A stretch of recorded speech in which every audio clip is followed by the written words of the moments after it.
Oh, oh, oh, oh. Edges lay, hoop swing, lip gloss and a laugh. I walking like Sunday, but I've been through some wrath. They see soft, see sweet, figure I'm easy to bend. They don't see me in the mirror trying to hold my own hand. Don't let my smile fool you. I've been breaking in the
How much more are we supposed to take? Take from what? From you people. I mean, you people. You sound like I'm a dog or something.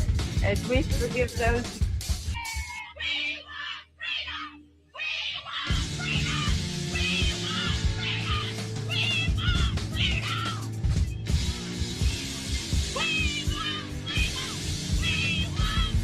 We are standing up for what we think is right now. Barbara, I need it. you're playing into your hands. Let me speak to him, okay? In the name of God, how much more are we supposed to take? Take from what? From you people. I mean, you people. You sound like I'm a dog or something. As we forgive those who trespass against us, and lead us not into temptation, but deliver us from evil. Amen.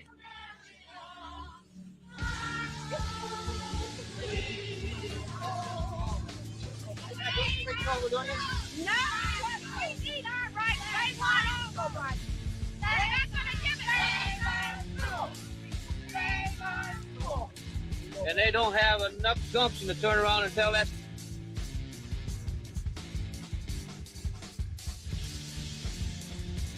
This is Betty Brown's first day at Pinkston, but rather than coming on the bus, her mother brought her. Why? Oh, we didn't know where to catch the bus at. Are you nervous about Betty's being here? Yes. Why? Well, it's always the first time. What about you, Betty? Are you nervous? Uh-huh. Have you had a chance to talk to any of the kids yet? No. What are you nervous Oh, about? wow. No, nothing. So I've been in a new school that I don't even know. Do you think it'll be a long time before Pinkston becomes your school rather than just a school you're attending? Yeah. More so than if you were at an all-white school? No. That doesn't bother you? No. Does it bother you, Mrs. Brown? You mean about it being an all-colored school? No. Do you think it's bothering many of the parents? Yes. Yeah. Oh, it bothers me that my kid has to change the district, is all. As far as going with the color, no.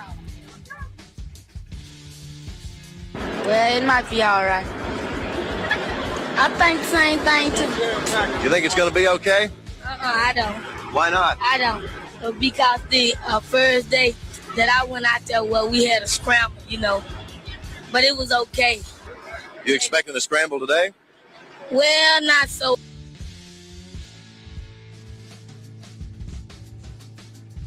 You know what black power means. You know what black power means.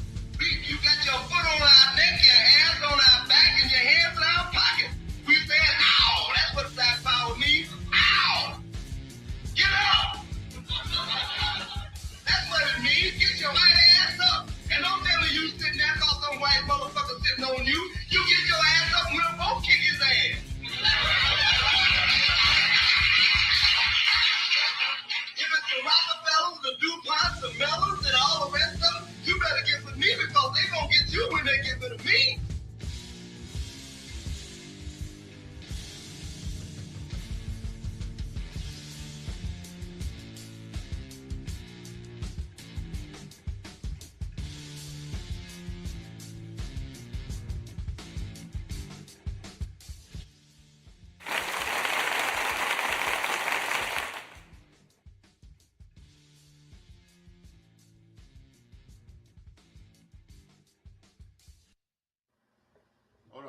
Hold on. Give me a second. Welcome to the show. Welcome to the, you know what time it is. You know what we do here. I don't even have to explain it. What we're going to do is a little bit of sharing. I thought we'd start off the show with a little bit of motivation, a little bit of kick-assery, if you will. That's the way I felt today went in this city council meeting. Give me just a second. Let's see. Now, just so you guys know, that redistricting and gerrymandering works both ways. So in the state of Virginia, they have voted to gerrymander the Republicans clean out of it. So they voted, and that's the rule of law at this point. It is what it is. Now we're going to come across some things today. Hold on, let me get the shares out. All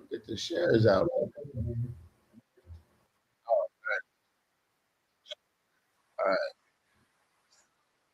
First off, that needs to go away. All right. I'm sending these things to the people that need to see them. Hold on. Let's see.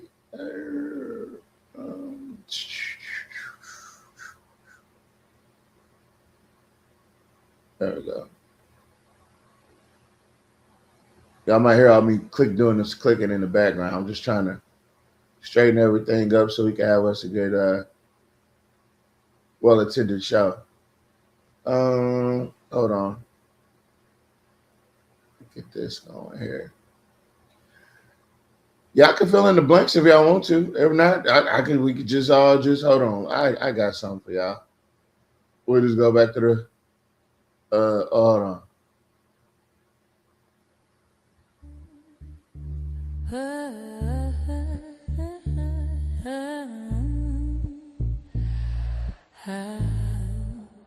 They try to chain my fire down low, but flames don't die. They only grow a spark inside, a voice to show the world my name is written bold. We rise with our sun in the sky. No fear, no lie, just truth in our eyes. We're queens, we shine, no crown we deny. We rise.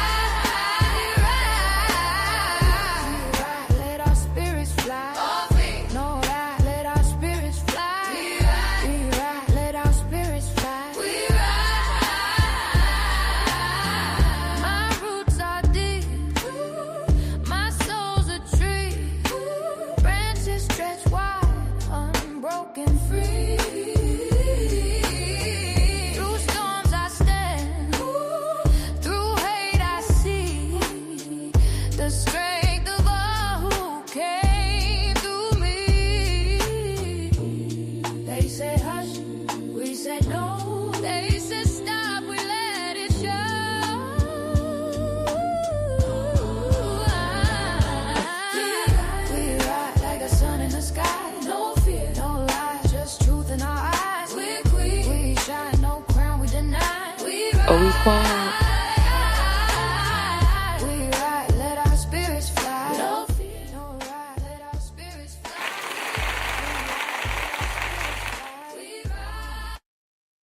Okay. Now I'm done. Now I'm finished doing with the thing that I'm doing. Okay. Woo! Hold on. Let me see. I'm talking to the right side of the microphone. All right. Appears to be I'm doing the right thing here. Man, oh man. I seen some real live superheroes today. Oh no, that's how they're gonna start off the comment section? Jeez. All right. Somebody put McCaffrey. Send this to McCaffrey. Now, if Jonathan Goins, he been on my page lurking, send this to him too. You need the things you're gonna find out today. You sitting in the midst and didn't even pick up on it, I want y'all to know that today is the day. Look at Brother Greg. There you go. What's up, Brother Greg? Stood on the business today. Ms. Linda stood on the business today. Oh yeah, Shamir, she's with us as well. Y'all let Jock play in y'all face again, man. McCaffrey and Goins was today's fall guy of the week. Jock left y'all down there to be verbally handed your work because your boss didn't show up until it was agenda item of some shit that he wanted. But everybody that came up today in that council meeting damn near addressed the fact that the mayor decided out of all council meetings to not attend was this one. Now, what would give him that kind of confidence that the budget, his budget, would be on the line, and he was so self-assured of all the things that he said was going to happen. He was so self-assured that it wasn't going to be no meetings because the meetings aren't required. Y'all can talk all that shit you want to. Well, we know that you're not going to have a meeting, and God damn it, they didn't. Oh, no, they didn't. The two main motherfuckers that was complaining about shit didn't even bother, and I'm so glad Brother Jules brought that up. Didn't even bother to schedule a meeting with the mayor about the issues that they said were important. She said, we ain't got nothing at Cheatham Park, and it looks terrible. But yeah, I agree with the budget. Gary Johnson said, yeah, you know, I'm complaining about this shit. But yeah, I agree with this budget. I'm going to go ahead with it, man. That's what you got today. That's what you got today. So she's so afraid of everybody being mad at her. I wouldn't you're not up there to make friends. Everybody who? You're not up there to make friends. You know, everybody who is she talking about? Everybody will be mad at her. From what I understood, everybody that came up there was completely against that budget. Citizens were bringing up numbers and statistics, and they were quoting. Oh, no. I meant the people that she is united with on the council. That's I don't know them. Yeah, them strangers. I don't fuck with the ops like that. I don't care if the ops mad at me. That's the whole point of having ops. They supposed to be mad at what you're doing. Ain't that always talks about that, about how our culture is always based on, oh, they're gonna hate me when I do this. Oh, they're gonna hate it when I come down on these swangers. They're gonna hate it when they see these 26s. You're supposed to be hated. But I guess it's just by certain people. It means more when you're hated by certain people. So, you know, you can fill in the blanks of whoever those certain people may be. But yes, I am anxious to get through this with you guys. It's going to go a little bit faster than normal because we know what we're looking for. We know what we're looking for this time. So it's not going to be like the other ones. We got Mr. Porter on the line. Appreciate him showing up. We're going 1.5 this. No, we was 125. Yeah, we're going 125 it. And give down to the brass tacks. I'm gonna make sure I don't got nothing running in the background, so interfere with my audio and nothing like that. Put the comments on the screen. All right. Make the letters big. Oh, we gotta make it tall like that. There we go. Folks, I present to you today's city council meeting as presented by the city of Alexandria. Thank you.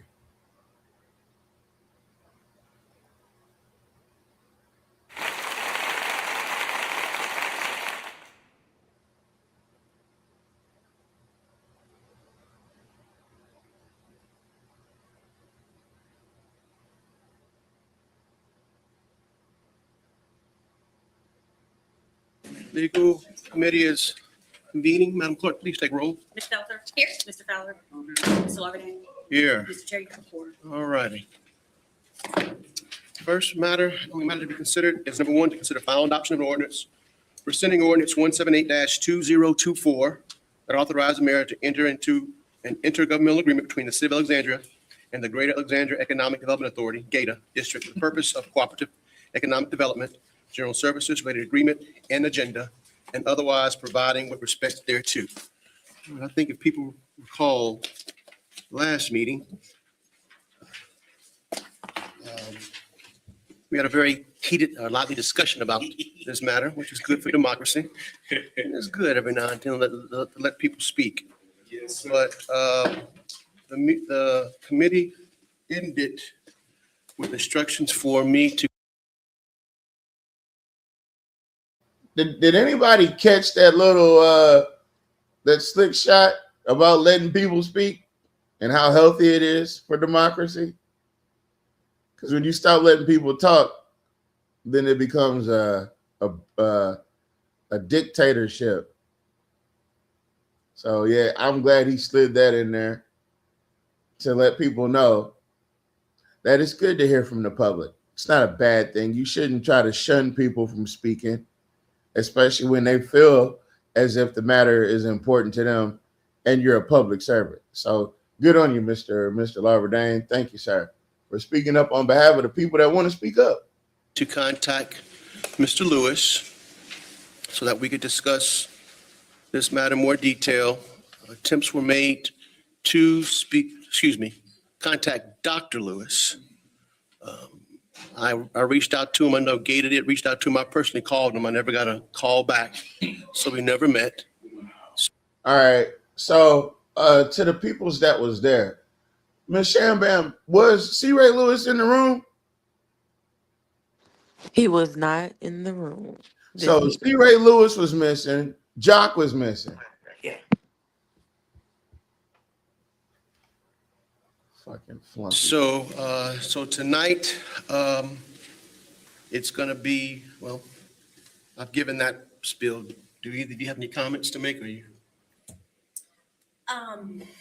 So were you reaching out to Mr. Lewis or Dr. Lewis? He was going to be representing the city, or were you reaching out? Because I understood that it was going to be kind of more with the administration. Well, it was my appreciation that Dr. Lewis was going to be the administration's representative, and I was supposed to be the council representative. And we tried confirming a meeting, I think last Thursday at the Gator building, but his schedule didn't work. And I think efforts were made to reset it, but time would not permit. Okay. So we never spoke. However, I've had extensive discussions with the Gator chair and the executive director. In 2 weeks and 14 days worth of days, we'll say 12 days worth of days, excluding the weekends, not one time was Curtis able to be available, to make himself available, even though Jaquez said that he would make himself available to speak with Brother Malcolm about this matter. Did the city ever state what role Lewis was going to play?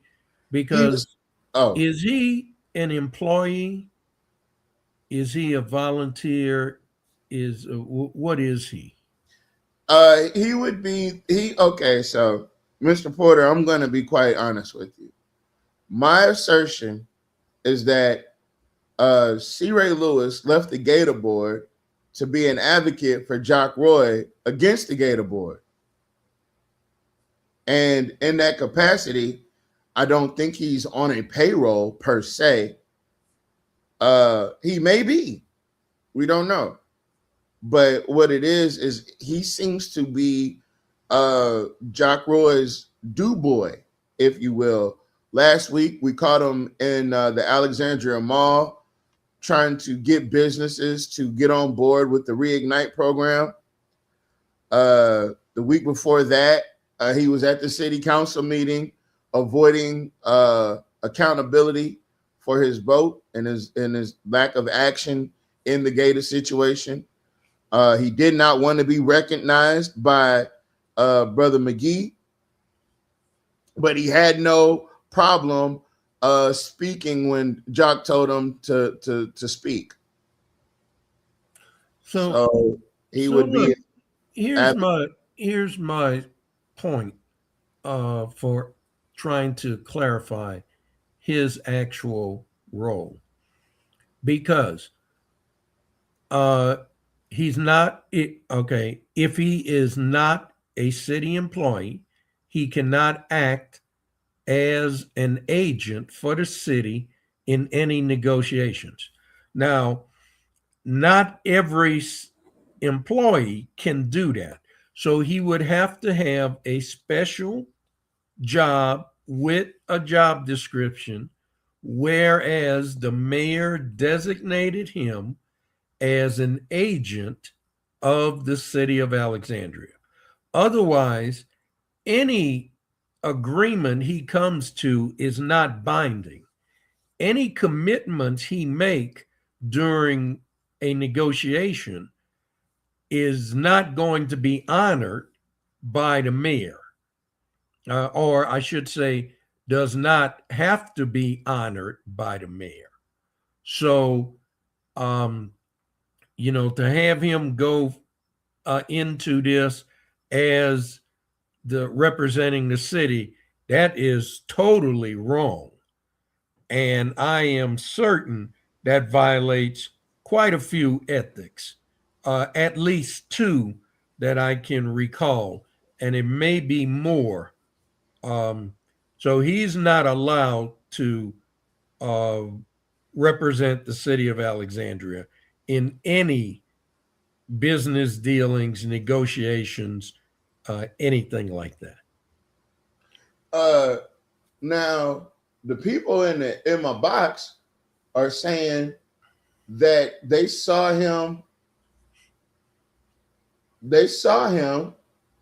in Baton Rouge lobbying for more money. What? Hold on. Hello. Okay. Hold on. Let me get it together. You're right, Angelique. I saw him in Baton Rouge. And he's telling all the business. I saw they were in the conference for more money. That's what it was. What if he one of the mayor assistants that he has 7 of them that make $50,000 a year part time? And he may be. It's just that we don't know what his official position is or what the job description of his position is. Yeah, but now there's no point of lying about it. if he's just a volunteer, then he cannot serve as an agent of the city of Alexandria. See, my main issue with that is how nondescript he's leaving. He's doing these things for Jock Roy, but I think the reason why they didn't meet is because Jock Roy realized if they would have met, Jock would have been in trouble to some degree ethically. Well, Lewis would have been also, because he cannot go into any dealings representing the city of Alexandria unless he has been designated as such, either with a contract or as an employee with a certain level, and it would be in his job description. Would he have had, if he wanted to serve in that capacity, would he have had to come before the council? No,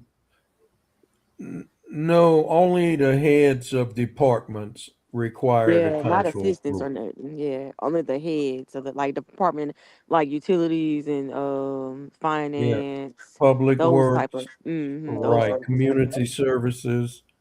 The city attorney is the head of the legal. So all of those must be approved by the city council.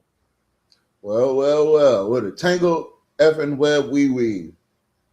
About this matter, and I have the attitude that the 115,000 that's already owed needs to be paid. Yep. The current Gator account, I guess the current Gator really does not like the Weiss and Gold Ring project. And I think a majority of the city council likewise does not like the Weiss and Gold Ring project. I like the building. I really. Why does Fergie over here, why does she think that Malcolm is talking to her? Now remember, everything that she puts forward comes from Jock Roy, right? Everything. He's literally explaining to the people that are listening to the, I have to do it. You guys plug your ears. Oh, yard boy. Come on. I'm sorry. Who, Dizzy Lizzie? No, I call her Fergie. Yeah, she reminds me of Princess Fergie. I was about to say, don't you ever disrespect Fergie like that from Black Eyed Peas. Please don't do that. That lady doesn't look like she knows anything about Black Eyed Peas. No. The executive director about this matter, and I have the attitude that the 115,000 that's already owed needs to be paid. Yep. Yeah. I don't think he was. The current Gator account, I guess the current Gator really does not like the Weiss and Gold Ring project. And I think a majority of the city council likewise does not like the Weiss and Gold Ring project. I like the building. I really wish it could be open commerce. I just don't know if it's wise for us to go to 1.25 million or $2.5 million. 1.5 of the cities and 1.25 of Gators money, however it shakes out. That much money in a building. I believe it's been, asbestos has been abated. I know we passed a resolution of one ordinance a couple weeks ago to demolish the garage for safety reasons. I'm in favor of that. I voted for it, but I think our money should be used to demolish the building, not Gators money. So it's our recommendation that we terminate the ordinance,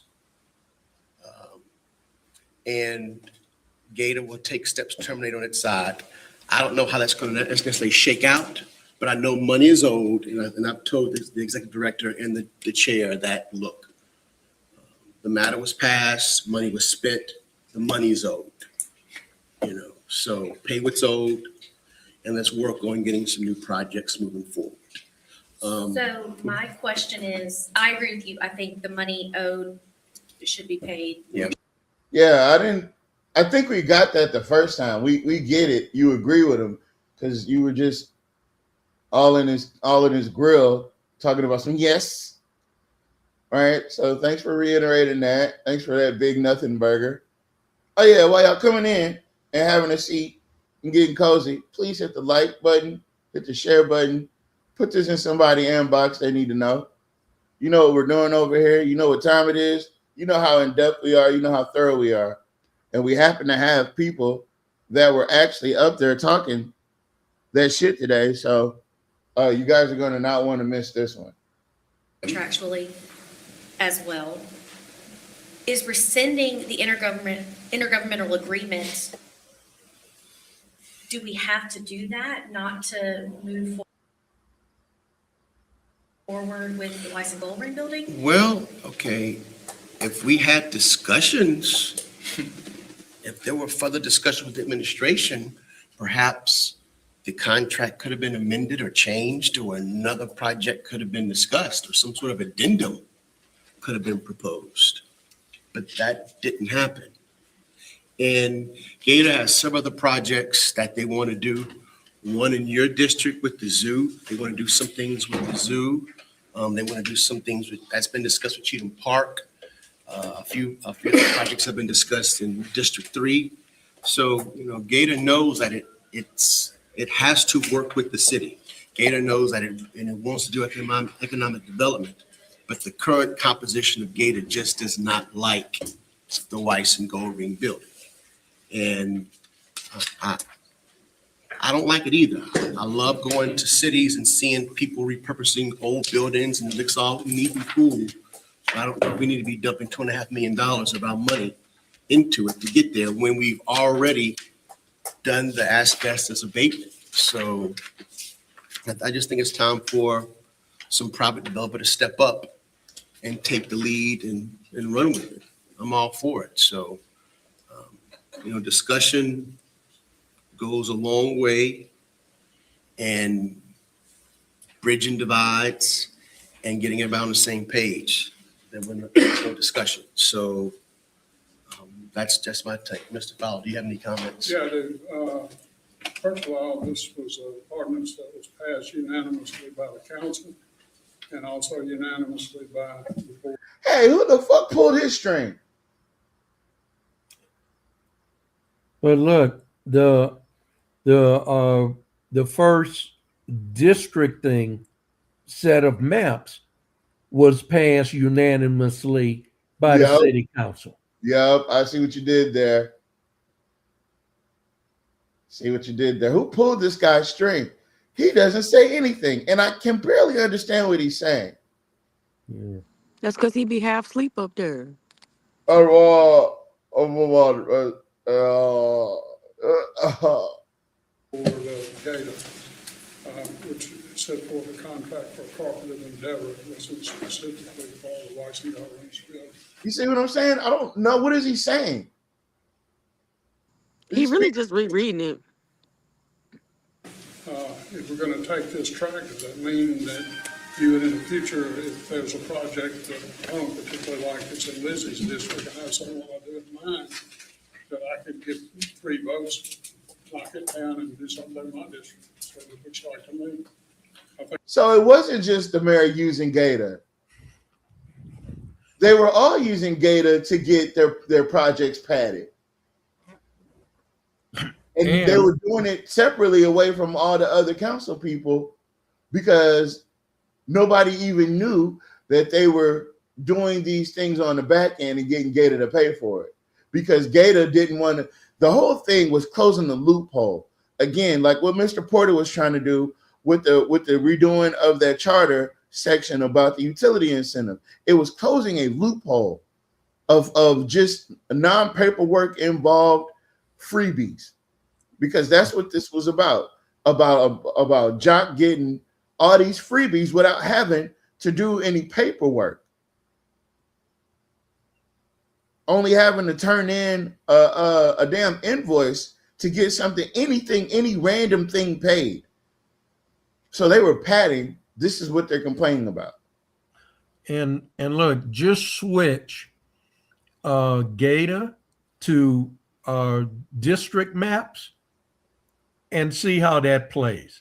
Ooh. Everything he's saying right now to support not repealing the Gator ordinance is exactly what we were saying about the gerrymandered maps and ordinance that Elizabeth Felter put forward. So he's using the exact same argument that we use against the Felter maps. So he's just flip-flopping. He's jumping from one side to the other side. Now, because it's Gator, he's on the opposite side. When it was the gerrymandered maps, he was on the opposite side there.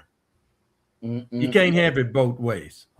He said, I can't have it both ways. And then he goes on to say, I think it's wrong.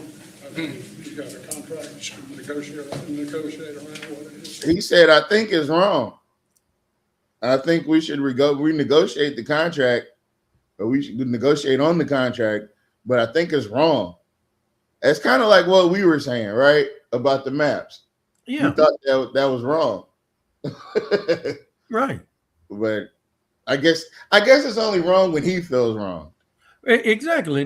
That's my point. Exactly. Yeah, he's because wrong. you all of you voted for the original maps, unanimous, but now Felter comes along because she doesn't like where her house is under the new maps, so she changed it just to get her house out of there.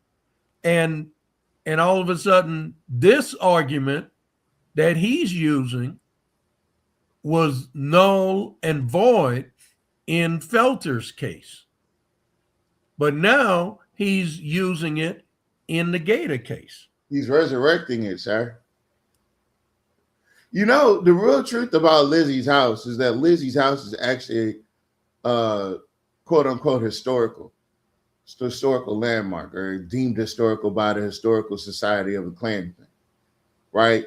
And she didn't want that historic house in District 3, because then that would have brought whatever prestige she thinks living in the old Klan house brings to the city, that it would have brought it to District 3. So I'm not going to say it's not that she didn't want to be a part of District 3.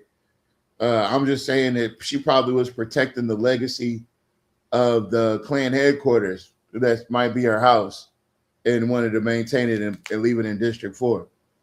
So it wasn't about what we said it was about. This was about her wanting to protect the integrity of her historical residence. There you go. But the contract's good and enforced. I understand your position, sir, and I do agree that money is owed, but my reply to you is elections have consequences. Oh, sick burn. Sick burn. He said elections have consequences. And now you know. I've never heard a councilman say that. Yeah, no, now you know. If you didn't know. Oh, Miss Susie said, why are we as citizens paying him $154,000 a year? Who, baby? Actually, Mr. Green always says that. That was Mr. Green saying. Oh, okay. And the prior council had an appetite for the Weiss and Gold Ring building. We've had new elections, and the members who've come up here don't share the same sentiment. Contracts have validity. He said that nice and clear. Mm-hmm.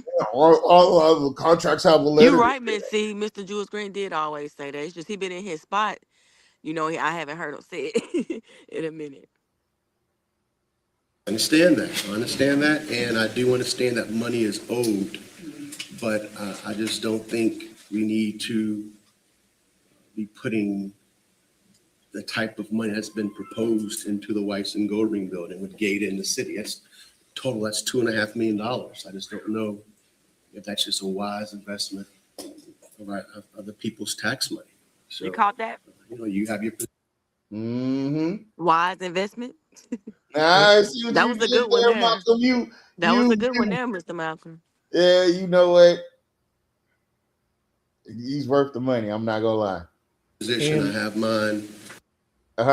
And look, every contract that the city of Alexandria has, it has a termination clause, a cancellation clause.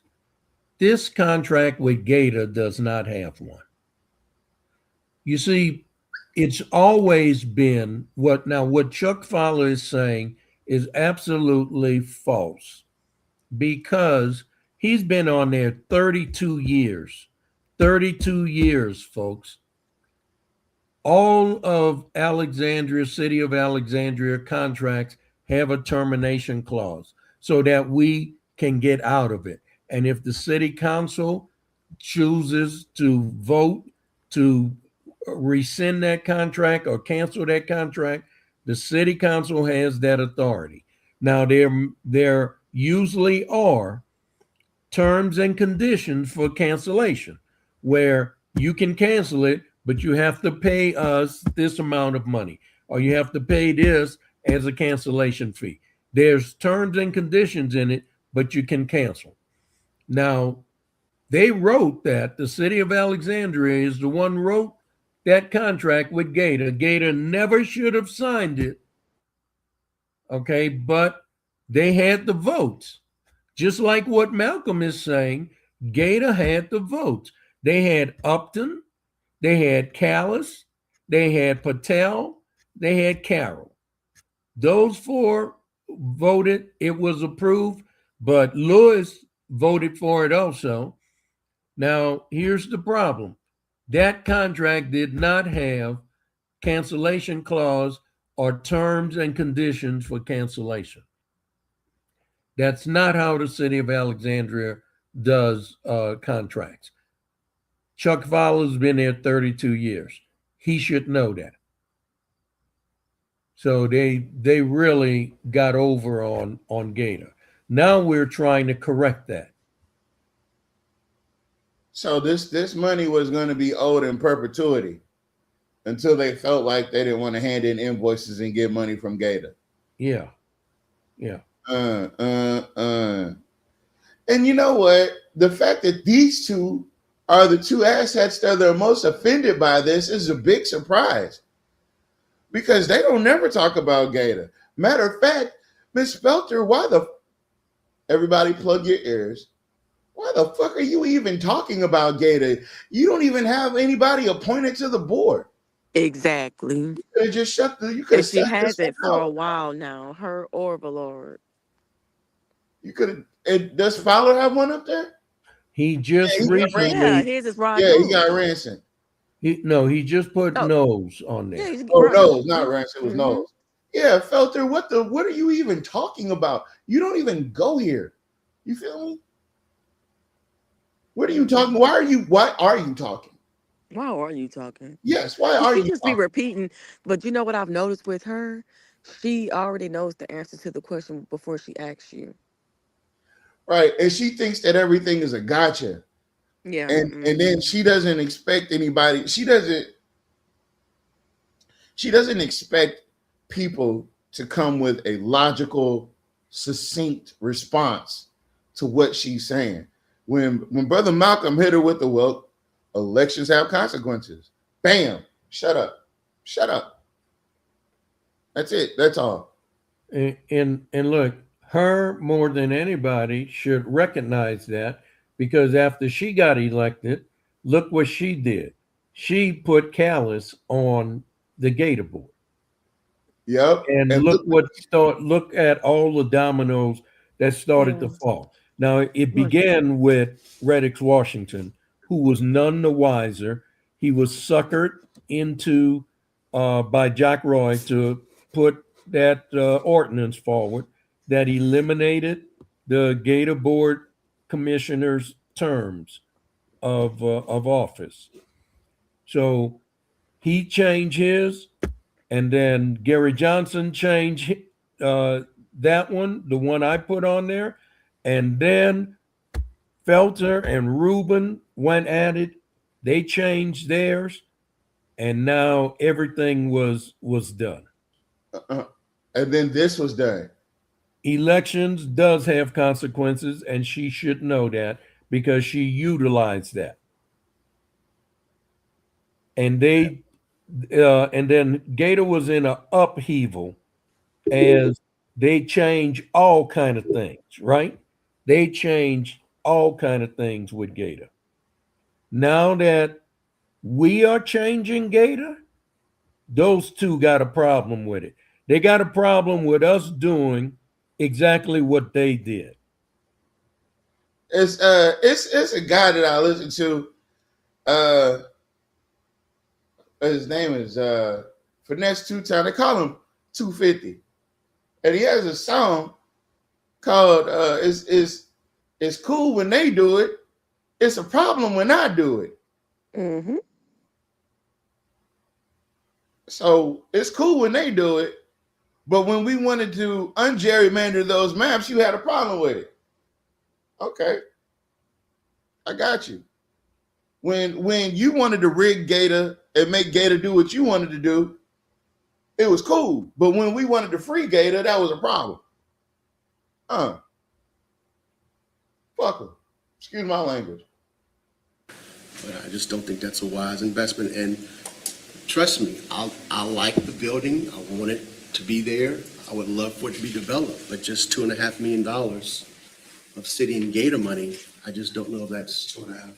Well, aren't we matching? It's like 1.5 reimbursement. Okay, so it's up to 1.25 on our side and 1.3 on your side.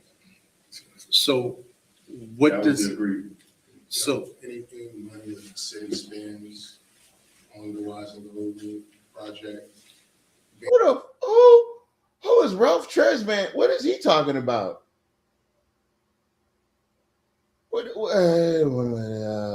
He was trying to, excuse me, he was trying to correct Mr. Malcolm on the amount. But how can you But correct he was only, the amount with Gator sitting in the room? well, he wanted it to be the exact amount, not nothing off. So you're here. Gator would reimburse the city up to 1.25. okay, so 1.25. Okay, well, still regardless, I still. And again, I want you to realize the Ponzi scheme that they're playing, right? So what it is that just like what Ms. Bernardo said about the wait a minute. I just had a whole epiphany. Mr. Porter, you're absolutely correct. He runs the same play over and over and over again. Here it is. So what he does, what JG up here is explaining is that the city goes out and spends the totality of the money, right? But then they come back to Gator and give them an invoice for a certain amount to get the money that they've already spent back. And they get it back from Gator. Which doesn't technically make any sense, because why would you try to get money back that you already spent? And why are you using Gator as your private piggy bank? Then you move that towards the restore plan, right? They took the money and already spent it, and they charged back the customers. They took the whole amount and spent it, and then got it back from y'all. They doubled up. It's the same play he's running over and over again. With Johnny Downs, right? They spent the money, and in order to support it, they charged it back to the citizens. So we're always, the money that they're hiding is located in the back end, because we don't ever know how much they're trying to invoice Gator for. You'd have to actually go to the Gator meeting or know somebody, one of the commissioners, one of the chairmen, to find out what the city, what kind of invoices Jock is sending. Where's that money going? When it leaves from Gator, when they charge it back, when they charge it back from Gator, where does the money go? Because the money's already spent. And it doesn't make any sense for it to go back into the general budget where the money for the whatever they spent it for came from. Because if that was the case, you could have just not spent that much money. So he's doing this double. It's a Ponzi scheme. You're damn right, Miss Karen. It's a Ponzi. It's a swap. It's a 3-card Monty. It's tantamount to laundering. To me, that's what it sounds like. Let me spend all the money out of my pocket, and then I'm going to come to Shamir and give her the invoice for the money I spent so she can give me some of the money back that I spent already. Okay, hold up. Where'd you get that from? That's what they're explaining. Listen, hold on. Let me run that back for you. That's what he just said. Of the people's tax money. So, you have your position, I have mine, but I just don't think that's a wise investment. And trust me, I like the building. I want it to be there. I would love for it to be developed, but just $2.5 million of city and Gator money, I just don't know if that's, 2.5 million. well, aren't we matching? It's like 1.5 Reimbursement. reimbursement. Okay, so Reimbursement.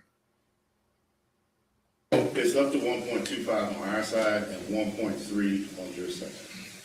so what That was does, the agreement. so, Anything money that the city spends on the Wise and Logan project, Gator would reimburse the city up to 112. Whatever money that the city spends on Yeah, the White Gold Ring building, Gator reimburses them up to 1.5 or 1.25. wow. That's how the Restore program worked. It's the same play over and over again. That's how Johnny Downs works. They spend the money on the front end and they collect it on the back end. And you'll never know. Because we would have never knew if this wasn't an issue. We would have never known any of this was taken. And you know we know everything about what goes on with this city. But this is the first time I'm hearing of such a bait and switch. okay, so 1.25, okay, well, still regardless, that still is a lot of money for the Weiss and Gold Ring building. Thank you for the clarification, Mr. Goins. I appreciate that. Mr. Green, do you have any comments? I'm for rescinding this. That's all I'm gonna say. Straight and to the point, I'm just here to stand on business. That's the only reason I wear these shoes. That's it. Have a good day. Okay. Do we have in our fact sheet, there's no copy of the ordinance.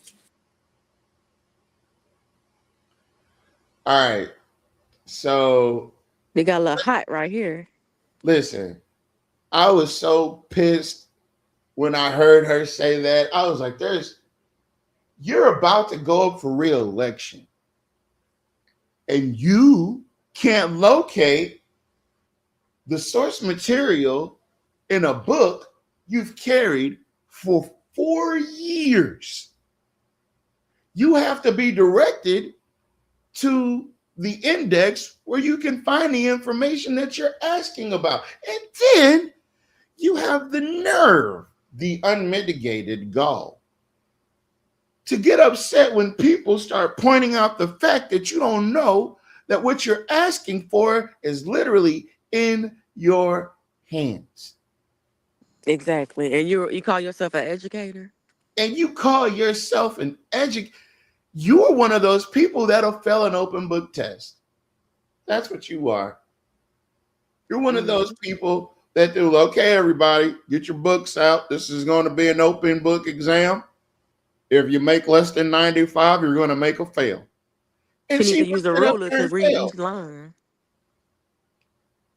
Man, now check out the attitude she cops for being called out for being a shitty council person. Watch. Do you have that easily available? It's a copy. Miss Emily? Well, I know there's a copy. I'm just saying in our binders there was no copy, and I didn't think. In our binders, there was no copy. Did you not look? Man, did you not turn a page? Are you used to not turning pages in your binder? You know what I'm saying? Are you used to being told what to do and what to vote for? Are you being caught off guard because you didn't get the heads up on this one? You know, you weren't instructed on how to vote, you know? Think about requesting it. It's in the packet, page 157. The fact that the gallery had to tell her where it was. I'd be mad at you, Nick. I mean, you black folks too. How dare you know more than me about my job?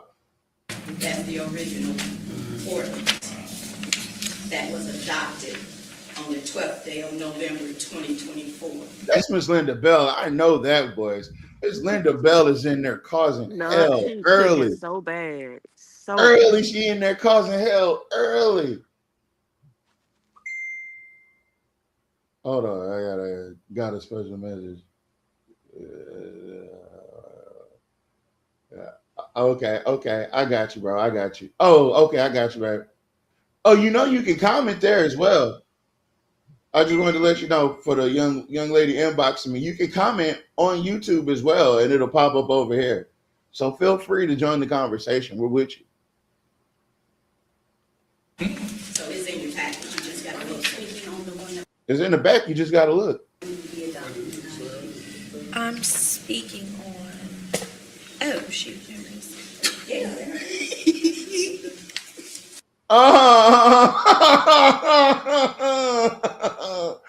Oh, wait a minute. Hold on. Somebody didn't read the city council book this week again. But yet showed up loaded for bear at this committee meeting. I took a screenshot of that face. Jesus. Yeah, that's the look of surprise. Mr. Chair, can you ask the crowd not to make their out Please. of line? Yeah. Can you ask the crowd not to make outbursts? Ma'am. She felt embarrassed. That's I why. don't care about her As feeling she embarrassed. Yeah, she was embarrassed. As she bunch of should. people, a bunch of black people out of their districts for the sake of her stupid ass home. Nobody Yeah. gives a damn. How All you have to dare do- you? Yes. How That's dare that Karen privilege. Oh, it didn't work today.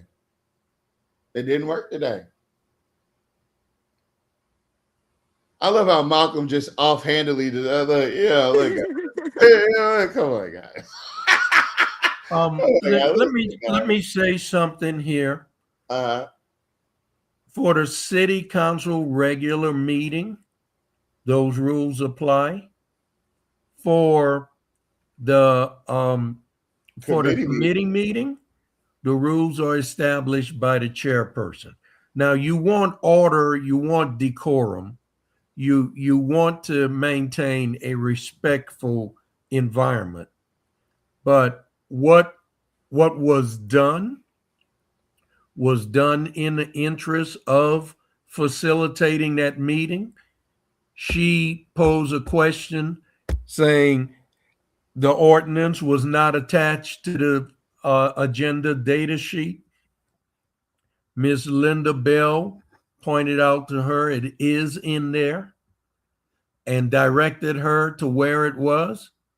And then when she found it, now she wants to chide Malcolm Larverdane, please keep the gallery from commenting, just. That's right. That's because we were laughing at her. No, we just got done helping you find some shit that was in your hand. Like we How were dare literally you? laughing at her. That's Oh, what we're happened. laughing at her? And then I he didn't That's what hear. happened. I didn't hear the laughter. Okay. Yeah, they we were laughing. Yeah, They were we laughing. Yeah, they were Could laughing. y'all hear it Yes. on Yeah. YouTube? On the 12th day of November 2024. So it's in your package, you just gotta look. Speaking on the one that would be adopted. Oh yeah, she started to panic right there when Ms. Linda Bell said it's in the packet. You just have to look for it. Then she made eye contact with this lady. This lady's coolest. I don't know who is this lady. That's Emily Lacaze. She's the It's assistant. Emily Lacaze. Miss Emily Lacaze, I put my name on the email list, and I still haven't gotten my copies of the agenda. Miss Lacaze, thank you, and please, she made that look. Speaking on, oh, shoot, there it is. Yeah. Mr. That Mr. White. No, it was He a always number of laugh. people, to be honest with you. Huh? It was a few of us. Okay. But she And was a really few of looking us. at Miss Linda and who else was sitting right there? She was really mainly looking at Miss Linda. And you don't want to pick that fight. You don't want to pick that fight, Fergie. Chair, can you ask the crowd not to make their out Please. of line comments? Please, You just, have a chance to speak. okay, we'll discuss that, but let's keep everything professional and cordial. I just told her. I understand, but Ms. Bell, please, can you work with me? That is the softest. That's that line. Yeah, that's the that softest. line. Hey guys, come on. Listen, guys. We all know. Come on, you can see she's struggling over here. Give her a break. That's what Karens get. Yeah. We did it for you, Mr. Malcolm. Hey, you know what? It's just for you, Mr. Malcolm. Just for you. Yeah, give her a break. He's like, she didn't even know that she was in the book. Come on, guys. Come on. Oh, okay, so you cannot laugh at people in the city council meeting. Oh no, that's against the rules. I guess. No, but I don't know if you realize it, Mr. Porter, but Malcolm himself is laughing. No, I can't see. I can't see that. We'll discuss that, but let's keep everything professional and cordial. I understand, but Ms. Bell, please, can you work with me? Since you asked. Thank you very much, ma'am. She said, since you asked me. Yeah. I love you, Ms. Bell. But wait, everything she did was professional and courteous. Yeah, it was. It was just the laughing part that she got mad at. Wait a minute. So you wanted me to tell you what the fuck your shit was in your book, but you don't want me to laugh. I guess it's okay. Well, there it goes. It's a problem when I do it. I'm just trying to help you, Blondie. Are you mad because I laughed? Are you more upset of the fact that I knew where it was and you didn't? And you were humiliated. You were no, that's what it was. How dare you colored folks get one up on me? Look, absolutely. Ms. Bell showed her how a council member is supposed to be prepared coming into a meeting. Ms. Bell was prepared, Felter was not. Ms. Bell helped her by giving her the answer. And she didn't like that, okay? Well, like Miss Shamir said, what she didn't like, I'm sure she didn't like the fact that Ms. Bell pointed out to her where you can find it, but also the thing that the straw that broke the camel's back was the laughter. That's what it was.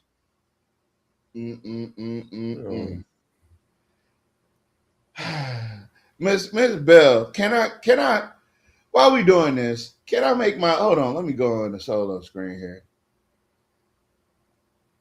Can I make my appeal to Miss Bell on a personal level? You know what the city needs. You know what it takes to be a council person. A good one at that. You know what I'm asking you to do. I'm not going to say it out loud. But you know what I'm asking you to do. Please do she's that. Better than most that's up there right now. Exactly. Performing the job better than several of them that are up there right now. Mm-hmm. You know what I'm asking you to do, Miss Bell? I got an idea. How can I start there? I have this idea. I want to run it by you. How about that? We can start there. Yeah, there we go. All right. Back to the program. I'm sorry. I just had to make that appeal in person.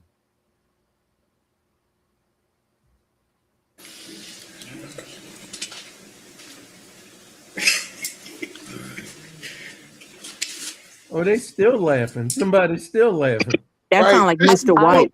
I That's laughed because up. she's still reading. Mr. White was like 2 seats away from me, so Yeah, that sounds like Mr. White's laugh. yeah, he laughed loud. But you know what? He's getting his lick back. Yep. He's getting his lick back. And you know what? When I saw it earlier, I said, you know what? God damn it, he got him one. Finally, he got him one. And I said, yeah, get him then. If you get them, you got to put your foot on their neck.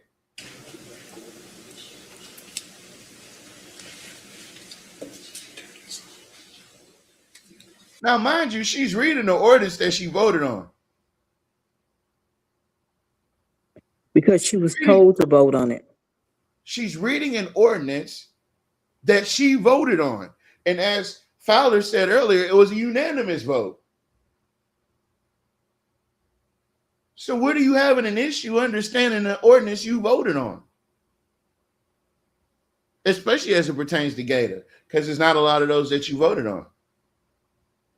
So the fact that you don't know what the ordinance says, the fact that you didn't know where the ordinance was, champ. I guess the reason I was asking is because this ordinance says nothing about the Weiss and Goldring building. It's not She's trying to deflect. It's not supposed to say anything about the Weiss and Goldring. No, it's not supposed to. No, it's and not. The Weiss and Goldring building was an addendum to the contract. Yeah. That was not part of the original contract. It was an addendum added on. Exactly. And Gregory Upton, Callis, Patel, and Carroll all voted for that addendum to be included or made part of the contract. So you're not going to find it there. God darn, do your homework. Just read before you get to the meeting. And that's coming from a teacher. Read, do your homework before you get to class. Right. Don't wait till you get to class and the teacher say, turn in your homework. And you out here pass trying your to homework put it on forward. She doing the abacadabra, ABACADABA. No, man, that's not how you're going to pass this class. You're going to fail. So It's a cooperative endeavor with the city and them for economic development. So what I was asking was, The addendums mention the Weiss and Goldring. Yeah. Yes, The ma'am. other thing was, this ordinance was important because the Gator Board did not currently want for the city just to send things like for River Fat. You heard what I said? Did you hear what she said? Yeah. Let me run that back. Was important because the Gator Board did not currently want for the city just to send things like for River Fat. We want to pull together documentation so we can have a paper trail. So this does not. She just told you that the feds have no paper trail. What I'm interpreting here, and I may be way off, is that Alexandria, the mayor, is not sending to Gator like a contractor's invoice for demolishing something or removing something or doing something. I think those invoices from the contractor has been paid, but then City of Alexandria is sending Gator a demand note.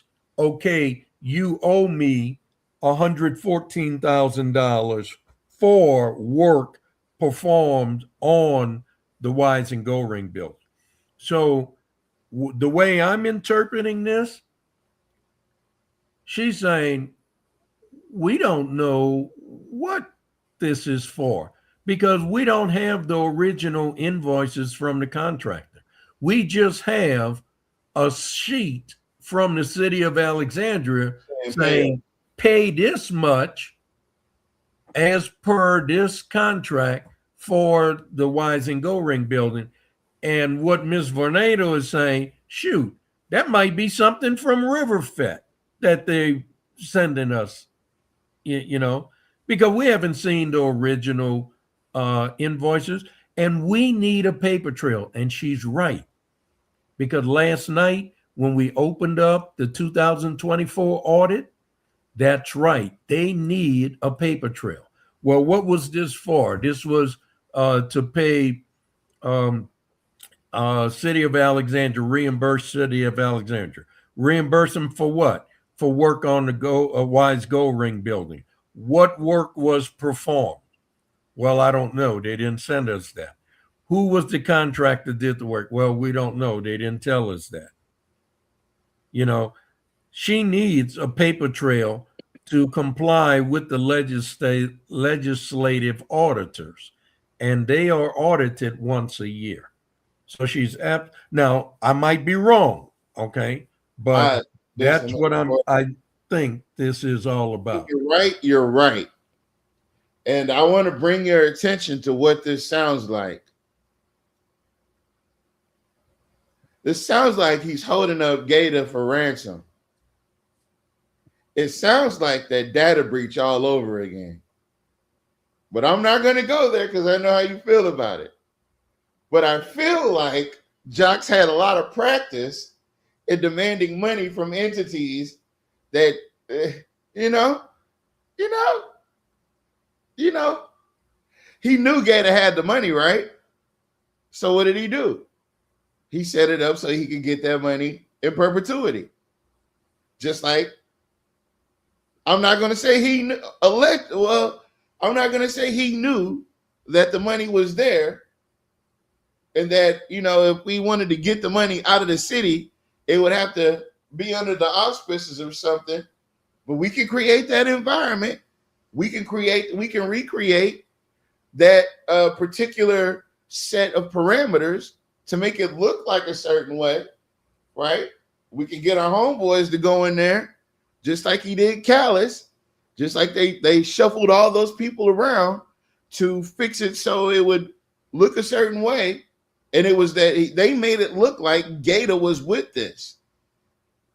But really what it was a whole bunch of manipulation, a whole bunch of meeting dodging, a whole bunch of backroom stuff, a whole bunch of special meetings. I just feel in my heart of hearts that this is very akin to the data breach. Very akin to the data breach. That's just in my heart. Create a blockage of the city coming to us to fund projects. We can still do that, but it just. Also, somebody said, that's my money. I can see him saying that about that millions of dollars that was sitting. Never mind. I'm going to leave it alone.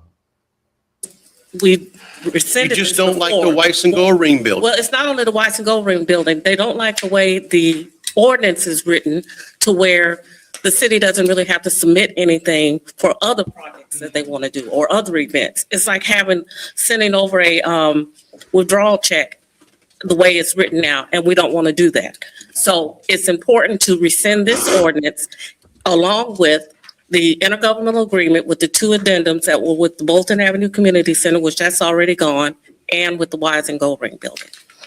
And then let's start over because we're still very open. All right.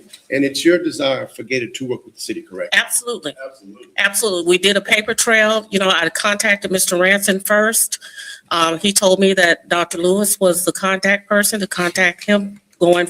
There you go. There goes your answer, Mr. Porter. Now, she says she contacted Rick Ranson, and Rick Ranson told her that Curtis was the guy.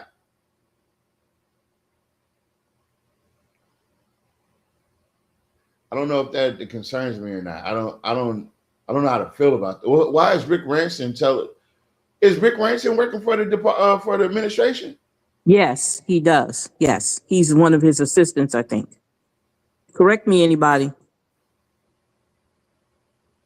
I'm not sure. Mr. Porter must be Yeah, he is. He is part of the administration. So someone from the administration said that C. Ray Lewis was the go-to guy, was the intermediary between Gator and the city.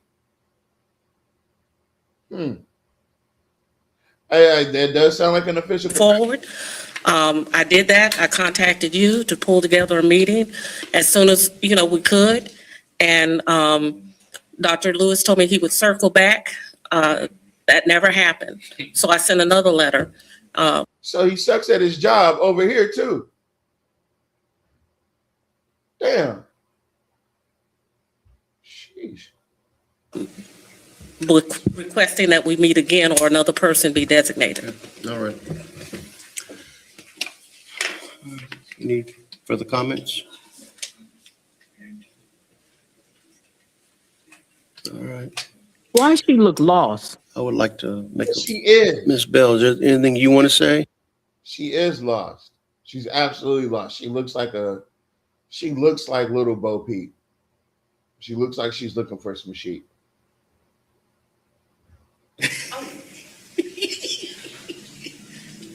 Man, that damn Cornelius over there, giddy as a schoolgirl. I'm talking about he is cracking himself up. Oh yeah, he had him a good little time today. He finally seen them get their lick back. He probably thought he'd never see the day they get their lick back. Let's keep it. Look, Miss Bell looked at her like, nigga, stop laughing. Get up here. Damn, I didn't notice all this the first time. 3 minutes, Miss Bell. Keep it 3 minutes, Miss Bell. 3 minutes. 3 minutes. Mr. Cornelius so messy.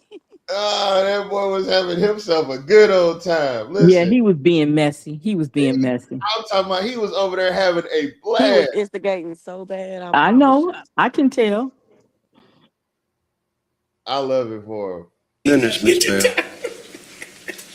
3 minutes. Oh, it's going to be 3 minutes. Yes, Mr. ma'am. Jordan. Yes, ma'am. Trust me. Can anybody else speak? See, he's being messy now. Of course, No, other he just people can saying speak, because man. normally during committee they don't let you speak. At least in Well, my committee is the experience, one they place you haven't. can speak, and committee is also the place where there aren't the rules that apply during the city council meeting don't apply. So you don't have to stick to your 3 minutes as you seen last week. Mm. Press you on, yeah, buddy. Hold up, man. Just Hold ask up. him. Hold up. I think Let's, letting the other public speak. I understand. Okay. I think he was more anxious to hear other people talk about this too. Hold on. This was delayed. As we see now, there wasn't a meeting. The mayor didn't want to meet with Gator to do this, but I'm hoping that Oh, look, it's one of our students. It's one of our students. Hey, Jack. council will approve Gator ordinance and allow Mr. Roy to veto the ordinance. That's what I think. And it's not about the money. Gator has an annual revenue of $924,000 or $1 million or whatever. The city of Alexandria annual revenue is $241 million. Okay, so it's Hey, did anybody notice he was drinking that water and it fell out his mouth? He spit up a little bit. Wait, how'd she know that number? Damn. about Mr. Roy egotistical desire to control Gator. That's my opinion. And we all have one, to prevent funds from going into projects that would generate economic development in Black communities. He vetoed the message, would allude to that fact. Gator should be able to choose their own projects and spend their funds in according to RS 33 2740.60. The mayor raised up something that he read, the revised order. He just raised it up. But I didn't see anything that he was talking about in that statute. So those of you that don't know the revised statute, I suggest that you read it. And if you don't understand it, get somebody to explain it to you. Come on, Miss Bell. Miss Bell looking right at Miss Karen. Why is she adding so much sour cream on top of that taco? I'm talking about she is handing them people their hats. Stop it, go. If you don't understand it, I suggest you find somebody to read it to you like a bedtime story. I'm talking about, listen, today was a big, everybody wore their big shoes today. Stepping on all of that. Hold on. He's conveniently missing. No, he's not conveniently missing. He's upstairs watching Jonathan Goins spit water out of his mouth because Miss Linda Bell is spitting these hot facts And there's nothing they can do about it. There's a committee meeting. They can't shut So up. you can understand and know what you're voting for. Also, the city of Alexandria can take $1.25 million from their general fund budget to cover Weiss and Gold Ring. All right. Jock Road. You know, I didn't think about that. Stop. Hold on. They could just take the money out of their own general fund instead of trying to take it out of Gator. But Mr. Porter had already said that. No. I get that part. But I'm saying, why are you trying? What is this about? This personal shit about Gator? Where does this come from? Where's this animosity coming from where you're trying to literally take Gator out the picture? Keep in mind what he did to ACID. Keep in mind. And what Or it he should did relate. to Alexandria Housing Authority. Yeah, the Alexandria Housing Authority. Remember that. Trying to put He him runs into the same play all the time. He's not that creative. He goes to the same play. We just aren't able to stop it.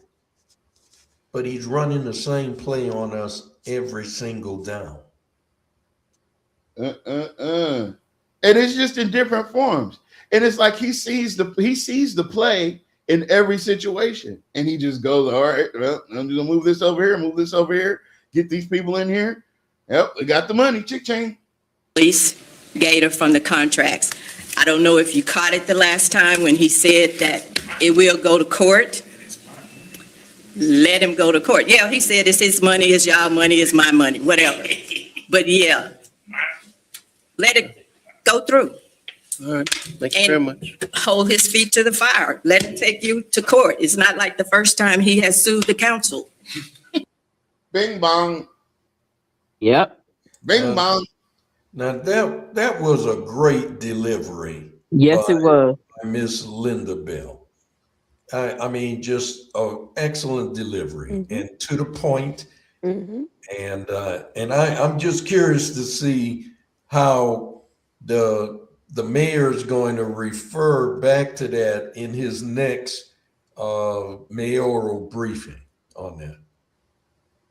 Wait, they want to bankrupt Gator. He fired them. Then they sued. The ladies filed the suit and won and got her back pay, and he is pissed. That's why John Callis is carrying on the way he's carrying on in these courtrooms. Because John Callis is an emissary of Lizzie Felter, who is also an emissary of Jock Roy. These are people that represent something bigger than what we're paying attention to. And the fact that we're just now seeing it, I feel like I'm in the Matrix. I feel like I can touch the bullets and they'll move out the way. Because now that we have a crystal clear picture of what's going on and how it's moving, we didn't see this before. But now we can see this particular set of codes in all of his moves. All of his moves. No matter what it was, as if it was Jock Roy having a problem with something, he would systematically try to drag it down from the inside and destroy it. And it didn't matter who he had to walk over to get to it. It didn't matter who he had to buy. In this case, well, in the Restore case, right? He bought in Reddix, right? But in this Reignite case, and with this Gator issue, which I think Curtis was only brought on for Reignite. I listen, I think Curtis was brought on for the Gator issue. Let me rephrase that. I think Curtis picked up on the Reignite thing because I guess he needed something else to do. But he brought Curtis in. Curtis, Reddix, he used to use Roosevelt the same way, where he would feed this to the sellout, and the sellout would try to disseminate it to the crowd to make it seem like it's harmless.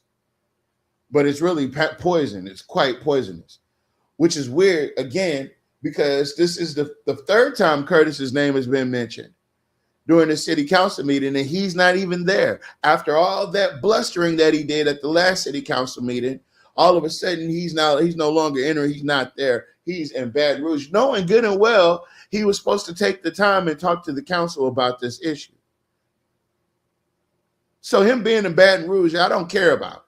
I don't care about that. That was one day. He had 12 other days to have this conversation with the council people, as he said he would. But again, all skin folk ain't kinfolk. Some of us don't even look like kinfolk. Yes, ma'am. All right. Thank you, Mr. Longman. Thank you, Ms. Bell. Thank you.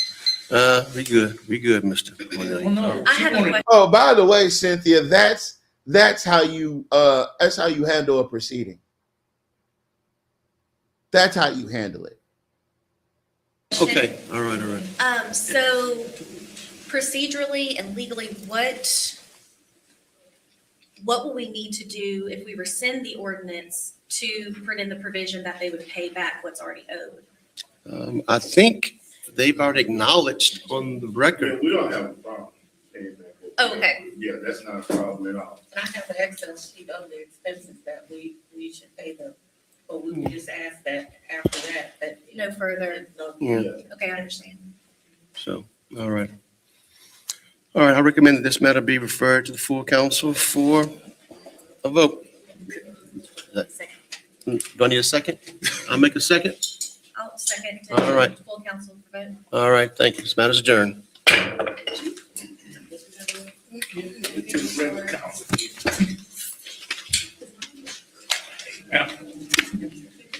Open it up to one person, you need to open it up to everybody else. All right. Not stop, I'm telling you. Who said that? Mr. White. Oh.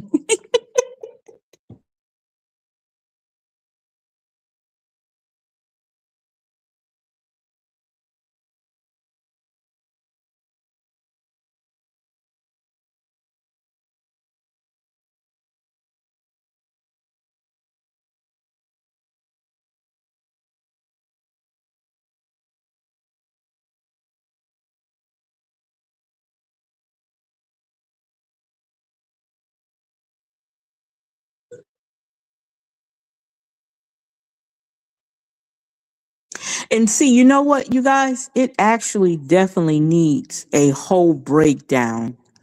And the ideal, like we said before, if whoever's going to run for mayor, this information literally needs to be timelined and put together, because unless we do not take that problem or that situation and put it out there and let people make their own determination, we're going to forever have this same issue with him, with the way that he does things. It's never going to go away. I think Jock has everything so intertangled up and so just so messed up that it's like he is the only one that knows where all the bodies are hidden. But now that we're starting to pay more attention, we're starting to see where the bodies are hidden at. And this is one of those bodies. This Gator thing that he's doing, that's one of those bodies that he had hidden, right? Because he was charging back Gator money that the city had already spent. And it was for no apparent reason. That's not a cooperative endeavor. You're just getting me to pay for stuff you already paid for. What is that? It's called reimbursement. Why is Gator responsible for reimbursing the city for the money that the city spent on the projects the city wanted to do? Exactly. And apparently, okay, all right. Let's get to the business. Never mind.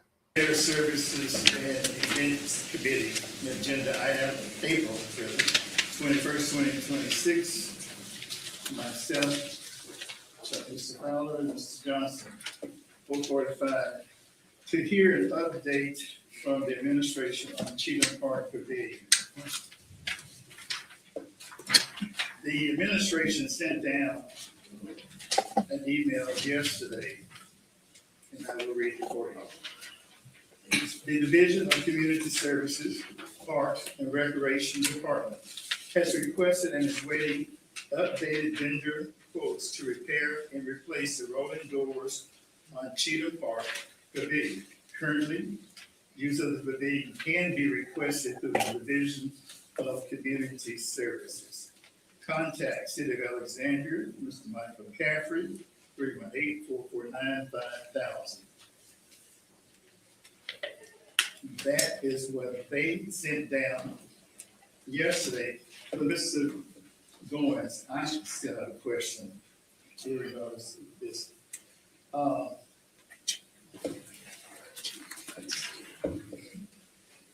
When was this city-owned building found in such disrepair, the doors? What year? Do you know? Can you tell me that at least? I don't, Mr. Mayor. Okay, no answer. I want y'all to see a chef cook. Now, I want you to pay attention to the chef cook. He asked him a very simple question. He said, when was this building found in disrepair by the city? And what did JG say? I don't know. And what did he say? Okay, no answer. And he's just repeating what he said. It all needs to be put out. When these pastors invite them to church, we need to be there. We want to ask questions and expose. No, ma'am. If you want to get the Holy Ghost outside the church, go ahead and try that. No, ma'am. Because if he's at a church, if you're talking about Jock, if he's at a church, that's because he's safe there. Yeah, that's because the pastor is in agreement with the tomfoolery that he's doing. It was 2023. My class rented the building, and they said that then it would be repaired. Well. My other question, I'm just going to ask these questions because I already had it planned out. Why has it taken such a lengthy period to rectify the condition of the city-owned building funded by taxpayers' dollars? It sounds like that question was given to him by a citizen.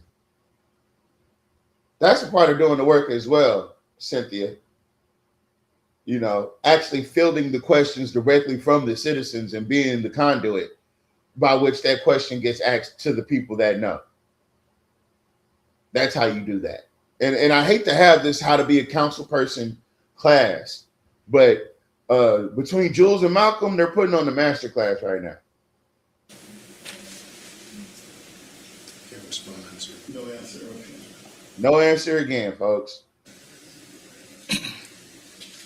Mr. Fowler, Mr. Fowler, Mr. Johnson, you have anything to say since my honesty? Okay, so Damn, do you see the way Fowler looking over the top of his glasses? He said, Mr. Fowler, since you want to say something, you want to say that was a gangster ass. we have an update on it. I gotta rewind that. And you like to talk a lot, you want to say something, motherfucker? My other question, I'm just going to ask these questions because I already had it planned out. Why has it taken such a lengthy period to rectify the condition of the city-owned building funded by taxpayers' dollars? Can't respond, sir. No answer. Okay. Mr. Fowler, Mr. Fowler, Mr. Johnson, you have anything to say since my honesty? Okay, so do we have an update on it? Yes, For the- yes, Yeah, I got that. You got that? This is on the thing. So this is as of yesterday. So, okay, I already have this right. Thank you. Do you have a copy of that? Oh, which one?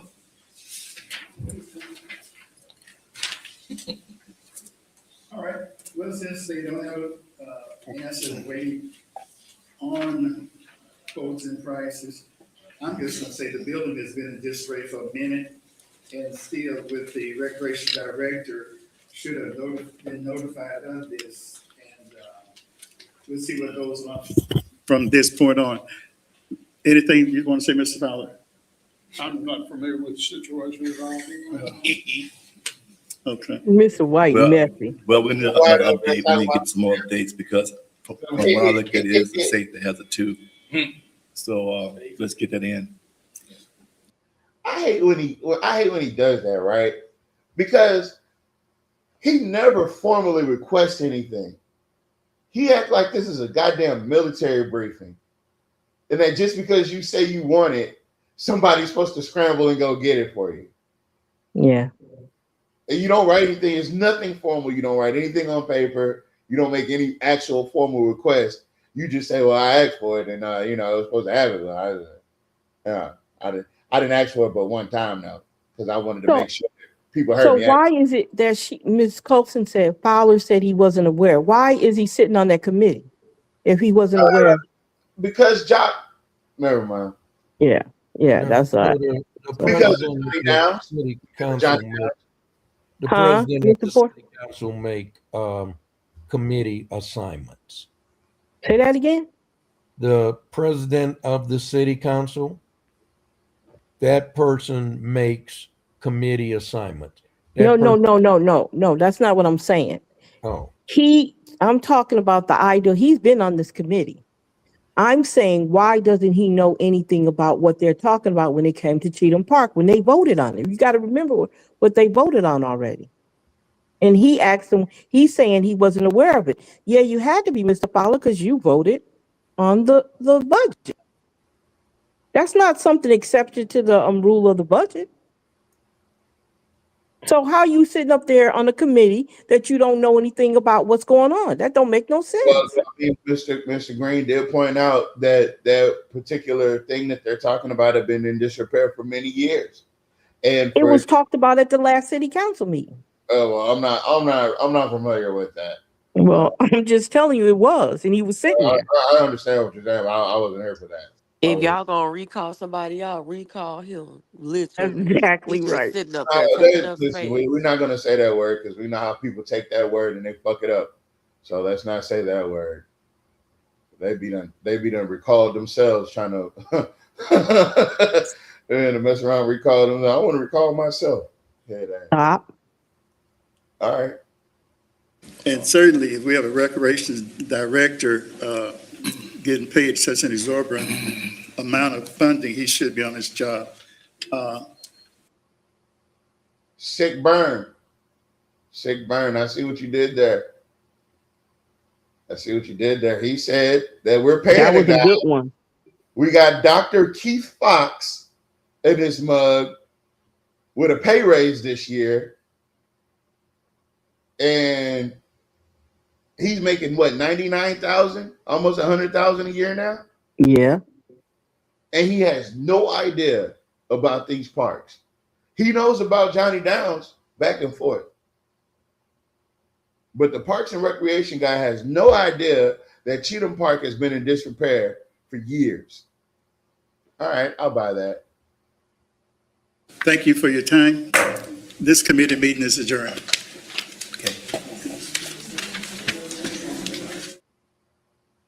Man, oh man. Have y'all noticed who's not there though?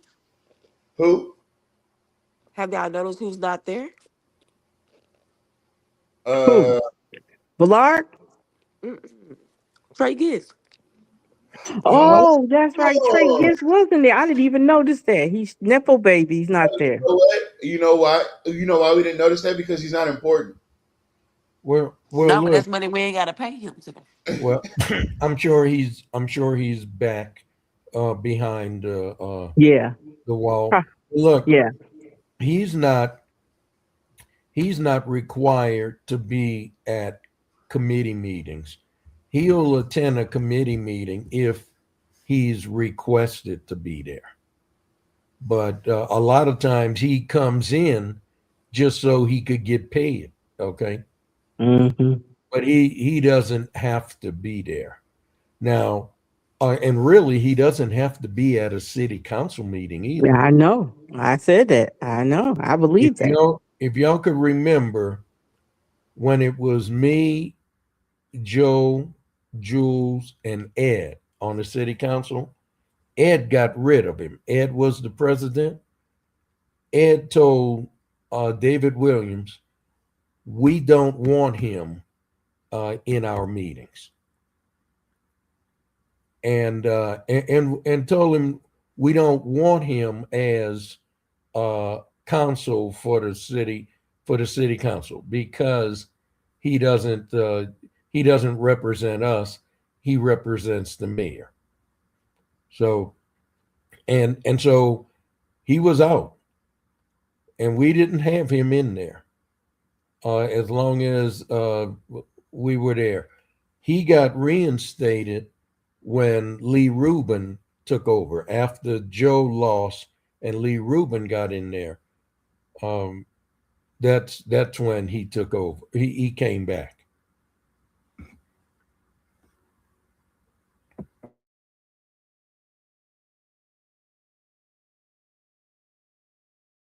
Okay, they're doing the intermission thing right now. So yeah, I didn't notice that he wasn't there either. But you know what? That makes 3 people that's not there right now that are Team Jock. Jock's not there, the leader of the pack.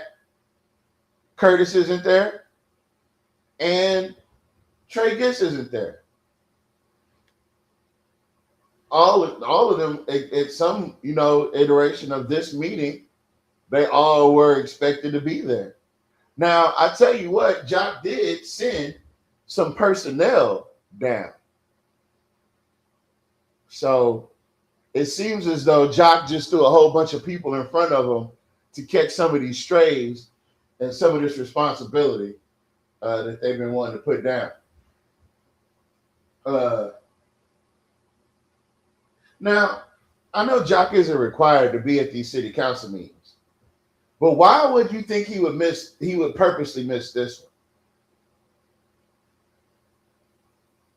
Because it's election time. What does election time have to do with anything? We're talking about the budget. Not only the budget, but Gator as well. Okay. So what's the problem? He doesn't want to talk about Gator? He don't need any type of heat right now. Oh no, the heat's on. No, he has got 16 years, 18 years of heat. He's not gonna. It's not gonna disappear because he skipped a meeting. Because he skipped one meeting. Oh no, and he's gonna stay there. He's a heat magnet right now. Anywhere he goes, anything he says, as you can see, he kept his words to a minimum during this meeting. He kept his interference at an all-time high, but he kept his words at a minimum. So, he already talked to his people and told them what to do. Damn. He got the director. And Lizzie, he done sent Lizzie out there to get shot up. I'm talking about Ricky. And she took it too. Pause. She took it. She took it like a champ. She tried to give her a little attitude. That shit didn't work. So, she what she call that? She was resolved to nothingness. Like I said, and I'm gonna keep saying it, until Black people make Black people priority, we're gonna have that type of stuff going on at all times. Yeah, we don't have nobody that like if we had 2 more Jules and Malcolm, then we'd have a solid council. But we got fucking Cynthia and If we had a Mr. Fuller and a Mr. Porter sitting up there. that would just be the old council all over again, and that would be a problem. That would be a huge. Jock would never show up to any council meeting. Yeah, he would just send Trey Gist down, and that wouldn't even last that long because Mr. Fuller be done moved him off the council again. Yeah, we done caught on now. I feel like we can see through the matrix now. We get it now. We get what the double plays are about. We get what the triple plays are about. We get it now. We get why you swap personnel out the way you do. We get it now. Now, I don't want to say what this looks like, but this appears to be some type of, I don't know. Well, I'll wait and see. I'll reserve my judgment.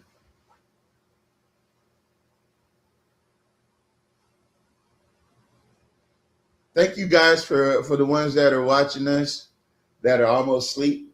Thank you for having us on in the sleep. I'm not going to suggest anything crazy. Go out and vote for Linda Bell. Vote for Linda Bell. Yeah. Little hypnosis. Miss Linda gonna beat you up. It's a write-in on the ballot. Write her name in on the ballot. You're gonna make her win. That's what I'm talking about. Vote for Shamir. Vote for Shamir. Write it. Oh. Nah, don't put me on there. I'm not gonna sit up here and listen to no damn. I'm gonna go get a charge on purpose. Don't put me on there. I'm good. Well, I mean, people with charges is trying to run. Never mind. You sure right. People with charges getting them disappeared and stuff. I just don't know the right people yet. I'm not gonna no damn Jim Ballard pray. I'm not. Jesus, I mean, you know, these colored people trying to take over Jesus. It's like I don't want to do it. So I want to make sure that we everything, you know, amen, amen. We can't have too many colors running around here talking about they're in charge. All right. And bless me and bless me only. Bless me, Bob, and Jeff, and nobody else. You know what I mean?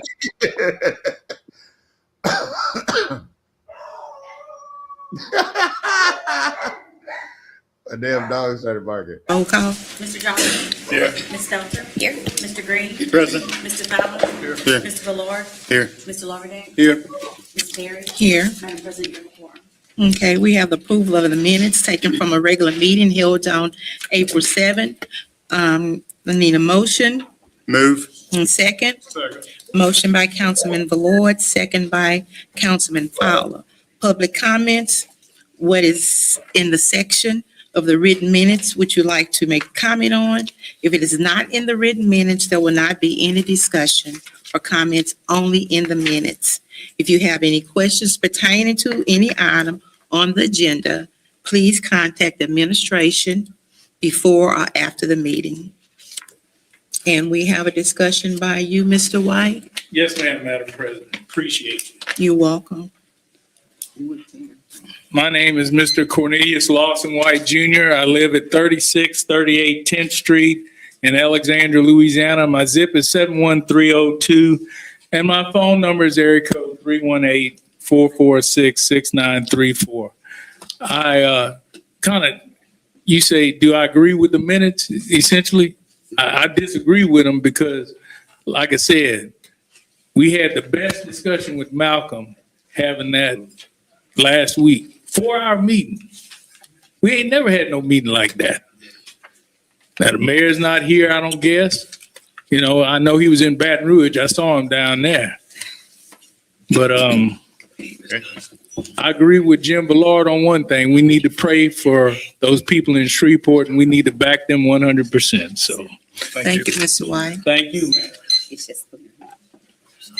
All in favor? Aye. Any opposed? Hold on, guys. Listen, I got to take me a brief intermission and take care of one thing. We're going to go to commercial real quick. And give me just a second. What can I do? Because I can't control it. I don't want to leave y'all in silence. So Look, I understand what y'all was saying about Trey Gist. You see, I couldn't see a lot of stuff, but he wasn't even there for the regular city council meeting. Right. But they got water set out for him and they got the agenda and stuff. So apparently the clerk and the assistant clerk was not informed that he would not be there. I don't know. So that I wonder if he's in Baton Rouge with Jack Roy also. Doc not in Baton Rouge. He came downstairs. Oh, so he was in Alexandria? Yeah. Well, I don't know. I just know that as of this meeting, he didn't come for the first part of it. He didn't come for the Gator part, the budget, none of that. He came before they bid for the the planning study for wastewater on the west side of Alexandria, I think it was. And they're trying to bid with, I guess it's LaCroix something, or LaCroix Meyer, something like that. I'm gonna look at the All paper right, right so now, but he actually showed up yes, at the meeting today. yeah, but he only showed up for that part and he left after that. Oh, wow. Okay. He was upstairs watching all of this on closed circuit TV. Yep, I guess. Yep. And he did not want to come down for the other discussion. Oh, okay. We can read into that a lot of things there.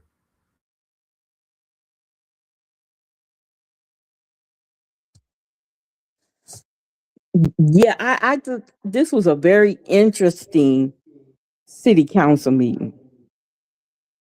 And it's funny that most of the time I don't believe Jock was in Baton Rouge. I think he was upstairs all this time.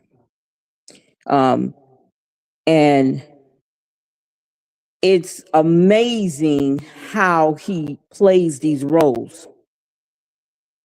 And when he showed up, you look at the timing and where he showed up at.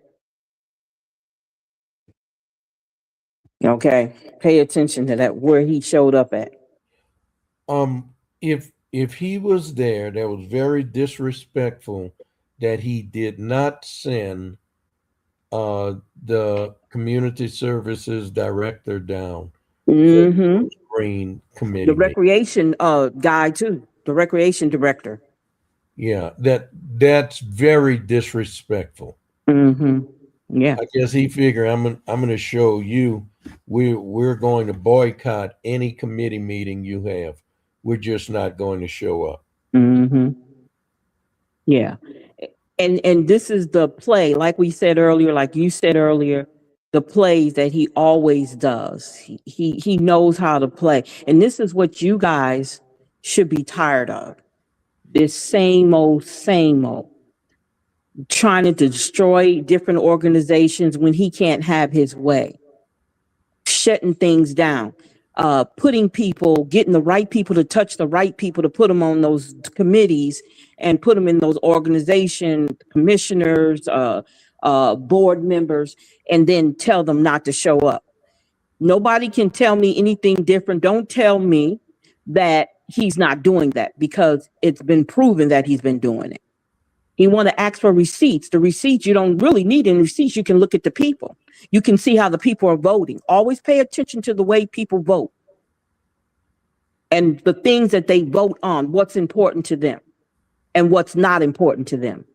Reason why Fowler could say, I don't know about this, because Cheatham Park is across the street and it's in a black district and it's right across the street from a black historical high school, and it doesn't faze him. It doesn't affect him. You got to remember, he's District 5. They don't have that out where he lives at and who he represents. So of course it's irrelevant to him. He doesn't care. How are you sitting on a committee and not know what's going on in your committee? That doesn't make any sense. And they so used to just getting up there and voting on stuff, whatever Jock throws at them, he vote on them. They don't have to do any extra homework. They don't have to do any research. They don't have to come with answers.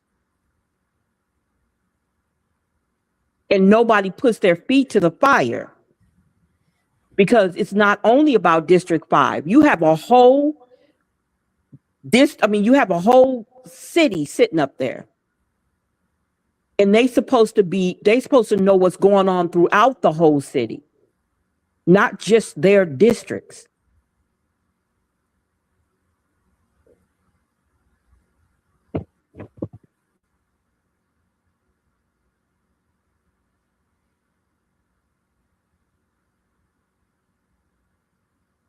Let me see. It shows in their voting.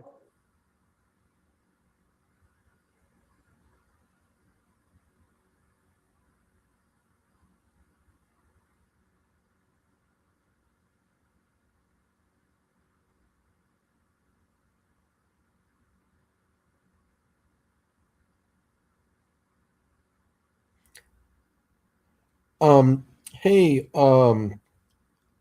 I passed a subdivision up here that was fashioned out of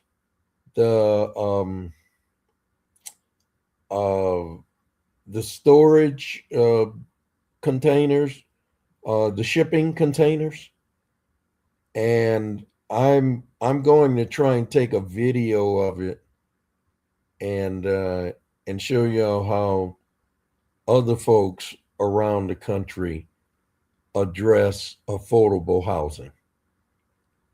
And you would have to get close up on it to realize what it's made out of. So I'm going to go back and try and do that and send you guys the video, because Seattle does it and several other cities do it, and they're doing that up here in Colorado also. So I think y'all would be pretty interested in how other places do some things here.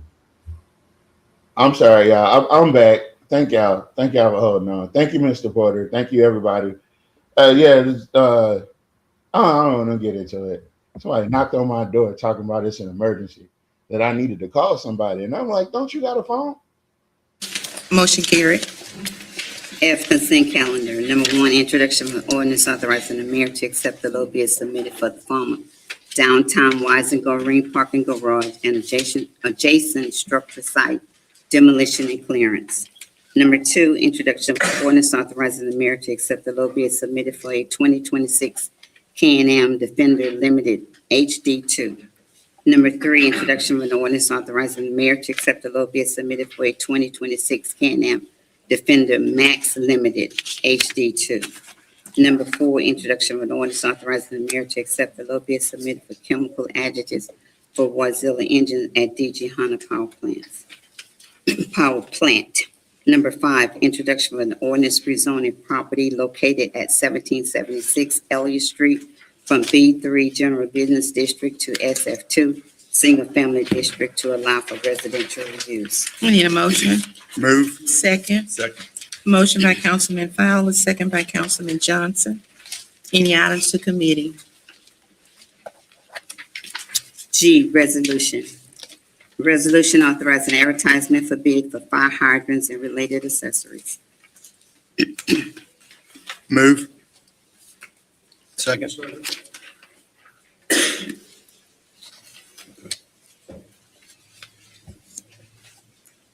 Public comments. Uh-huh. Public comments. Public comment. No, you- Cornelius. Yes, ma'am. Mr. Thank you, White, I'm Madam sorry. President. I was just wondering, Yeah. I had a problem over there. Do y'all know how long the fire department comes by to check them fire hydrants? I had a leak. I'm just asking. No, we don't, but if you have. Okay. No, I was just asking. I didn't know if there's a set schedule. But let's report it though. If you have a leak, let's report it. Okay, all right, Yeah. thank you. Okay, yeah, we got it. That's all. All right. All right. Public comments, discussion, all in favor? Aye. Any opposed? Motion carried. Number 7, resolution authorizing advertisement for bid for clamps and cufflinks. Moved by Councilman Ballard, second. Second. Second by Councilman Lawberdane. Public comments, discussion, all in favor? Aye. Any opposed? Motion carried. Number 8, resolution authorizing advertisement for bid for security outside technical grade liquid type 1-ton cylinder for the wastewater department. Motion, please. Motion by Councilman Fowler, second. Second. Second by Councilman Ballard. Public comments, discussion, all in favor? Aye. Any opposed? Motion carried. Number 9, resolution authorizing advertisement for bid for natural gas welding services for the gas department. Motion, please. Second. Second. Moved by Councilman Fowler, second by Councilwoman Felter. Public comments, discussion, all in favor? Aye. Any opposed? Motion carried. Madam President, on item number 10, there is a typo. I'm going to read it in the minutes the way that it should be. It's a resolution setting a public hearing to be held on June the 16th, 2026 to consider condemnation of 25 structures. Okay. Motion, please. Second. Second. Motion by Councilman Fowler, second by Councilwoman Felter. Public comments, discussion, all in favor? Any opposed?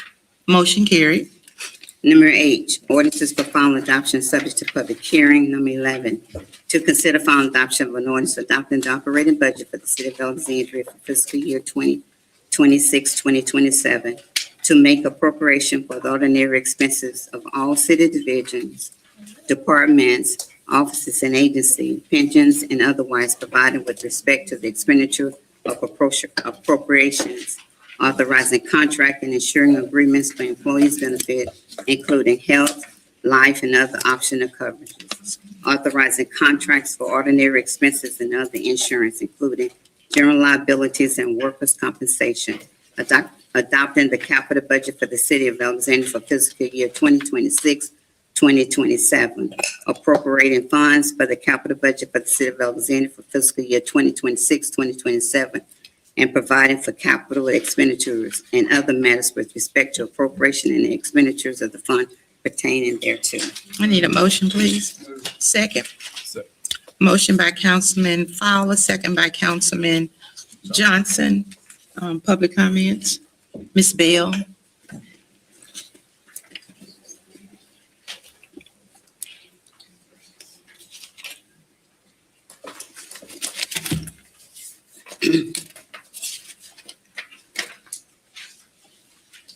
Two weeks ago, I got up and spoke that you guys need to take a good look at this budget to make decisions for yourself, whether you want to approve it or not. I still say that you need to say no on it. If you haven't gone through it to look at it or see what's going to be handed in your district, then shame on you. But anyway, just to sit there and believe everything Mr. Roy said. It's your budget. I like how she pointed up because she knew he was upstairs. Anybody catch that? These are the little signals that you got. Definitely, I caught that. She ain't pointing down, did she? Yeah, she pointed straight up because she knows he's upstairs. That's nice.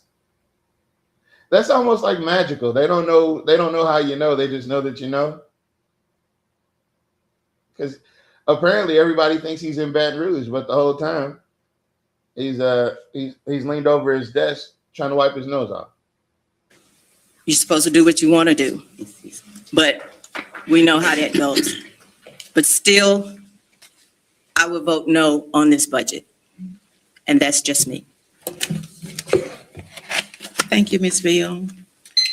Is Shamara? Miss Bell came up there with an entire stack of papers. The lady's not playing.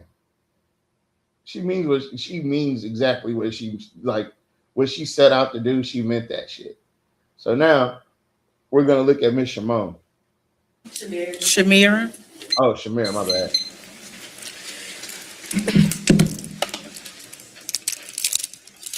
As far as this current budget goes, the increases in salaries are concerning. And the reasons we were given for these salary increases simply don't make sense. And the money could be used for other departments. For example, the mayor's salary will be increased by $4,292. No questions why. We have 7 part-time mayor assistants who make a yearly pay of $55,000 a year, which equals $385,000 in total. But our sanitation workers get paid $12.40 an hour, which is around $25,792 a year. Our police officers, their salary is $46,000, but we're still short APD officers. How can our officers be paid less than the mayor's assistants who work part-time? That's my question. Hey, I'm not gonna lie, she kind of cooked with that one. She low-key cooked with that one. You got people up here going on vacation and golfing with Jock Roy, making way more. They're working part-time. making way more than the officers that are supposedly the number one priority of this administration. All right. So kudos for pulling that one out. Oh, I clicked the wrong button. Not only that, APD is requesting two 2026 CAM AM Defenders, one limited, one max. The difference, a couple thousand, it ranges from 34,000 up to 37,000. We don't know what it's for, it's just that we know that they need it. 5-year plan. I listened to Ms. Perry and Mr. Johnson discuss their frustrations with not being able to do projects in their district. I also noted the pushback from Mr. Villard about Cheatham Park and how much it's gonna cost. Let's note that there are several reignite projects that are already in motion and the money is being spent, the same money that you two could be using. Links on the Bayou, $453,000. Tennis courts, reignite, $252,000. 2 projects for Johnny Downs, reconstructing and building a recreation office. That amount is $2.2 million together. If you want to know where I found those numbers, look in the General Capital Projects 5-year capital plan under Parks and Recreation.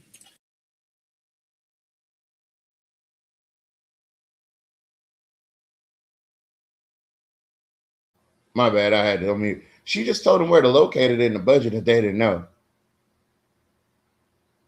You think they're gonna mess with her? Nope. Yeah, I don't think they're gonna mess with her. The council has been approving funds for years without thoroughly looking through it. I've taken weeks to look at this. This is not my job. I'm just a concerned citizen. I want to know where my tax money is going. I want to know where it's being spent. Lastly, this budget does nothing to address the disparity studies and resolve those issues. It continues the tradition of questionable spending habits. Oh, wow. Where's the clapper at? Listen, they forget about that disparity study. They always forget about that disparity study. They stay forgetting about that disparities. They act like that shit never happened. Congrats on that. And that's all I have to say on this one. Thank you. Great job, Miss Finley. Mr. Scott? Great job. Thank you. Thank y'all. You're welcome. Awesome. Yeah. All of them awesome. Every I one of learned them from the awesome. best. Ah, you're doing a better job with the information than Jack. All right, I'm sorry. Sorry. Yeah, you got the right from me. It was Cornelius going, Jesus. What did he say? He said, Jesus. Damn, you cooked so hard. Cornelius had to say Jesus.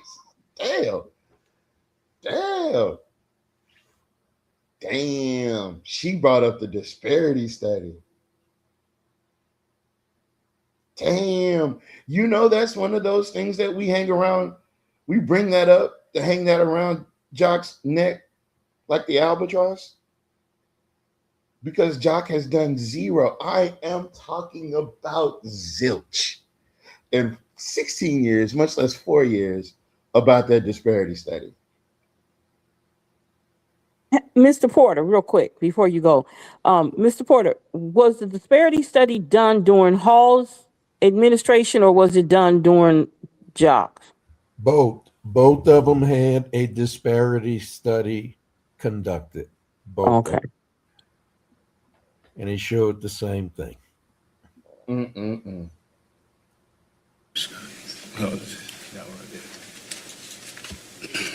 Uh-oh, we got another all-star. Good evening.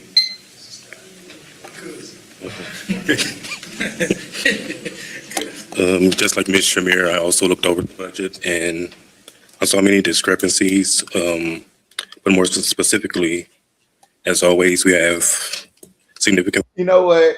I'm sorry to cut Brother Greg off, but I am just now realizing something. These two Oh, these two are intent. They are trying to figure out who is who. Any other time, they would be looking at their computer. They'd be off playing Rubik's Cube or. Yeah, they really paying They attention. are trying Yep. to key in on who these people are because Yeah, they paying attention. that Can you read their minds right now?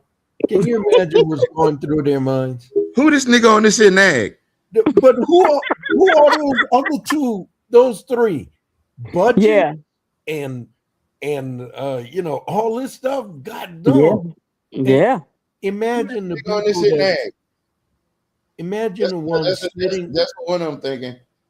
And who does he think he is telling us about the discrepancies in the budget? I wonder what he found. Yeah, I want to know what he's gonna come up with. What did he find? Because we might have to say something. We might have to say something in defense of Massa. Hold on, let me see what he's gonna say. And funds Mr. going towards Porter. Johnny Downs. Wait a minute, Tabar. Mr. Porter was talking. Hold up. I Oh, I want to hear didn't what he's been saying. I was saying that even the ones on the city council that did not go through the budget, and I'm talking about Johnson, I'm talking about Villard, Fowler, and Felter, because they know that they're taken care of, right? Not Johnson. Johnson got nothing out of the budget, but here you got three people came up there know more about the budget than the people that's going to be voting on it. Damn. They have no idea, no clue what these three people are talking about. And I think what's going through their mind, oh, that can't be right. They're wrong about that. Oh, I bet they didn't go through the budget. I Because heard somebody say I was wrong, and I was too busy reading what I was saying. But I want to say, I'm not gonna point fingers, but it was a male. I will say that. And he said, "No, that's not right." And I almost stopped and said, "Wait, it is right because I got it, from the budget." But Well, I didn't, get off track. I just read what I read. But I did hear somebody, because those mics pick up stuff. I heard right. somebody say, "Oh, that's not right." And you cited your sources. You told them where they could Yes, I go did. and check and verify. But Exactly. you got citizens who are attending these city council meetings who are more informed, more knowledgeable than some of the people sitting up there in elected office. It started with Miss Bell. It started with Miss Bell telling Fergie where to find the paper that she said didn't exist. And from there, it just went on, and it started piling up to the point where they're starting to realize that this election cycle is not going to be like the other ones. This time, it's going to be different. And I'm not just saying that as a cliche. There are people that are not only paying attention, they're now taking the information and utilizing it and rubbing it in those people's faces. And that's the truth. That's the truth. And every time we bring up the issue, we're always given the excuse that it's a sports complex. But a sports complex should not be treated as more deserving of an investment than the neighborhood parks for our children to play in. Perhaps the most concern is that the Cheatham baseball field renovation, while $2 million has been designated for this project, it is not scheduled to begin until 2030. This delay is difficult to understand, especially since Peabody doesn't have a field to play in. And they deserve something now, not years down the line. And all this must be viewed in the broader context of ongoing issues within our city. Many residents are still dealing with brown water, high utilities. But yeah, we're more concerned about the Whites and Gold Ring and Johnny Downs. And these are not new problems, yet they continue to receive limited attention and funding. And I'm asking the council persons who haven't been through districts 1, 2, and 3 to maybe take a drive around, step outside the box, go on the other side of the tracks and see what you don't normally see. And like I said before, leadership is easy when the issues don't affect you. True leadership requires addressing the challenges that impact all citizens, not just the ones that look like you. And so I'm requesting that the council vote no on this budget until all funding is distributed equally. Thank you.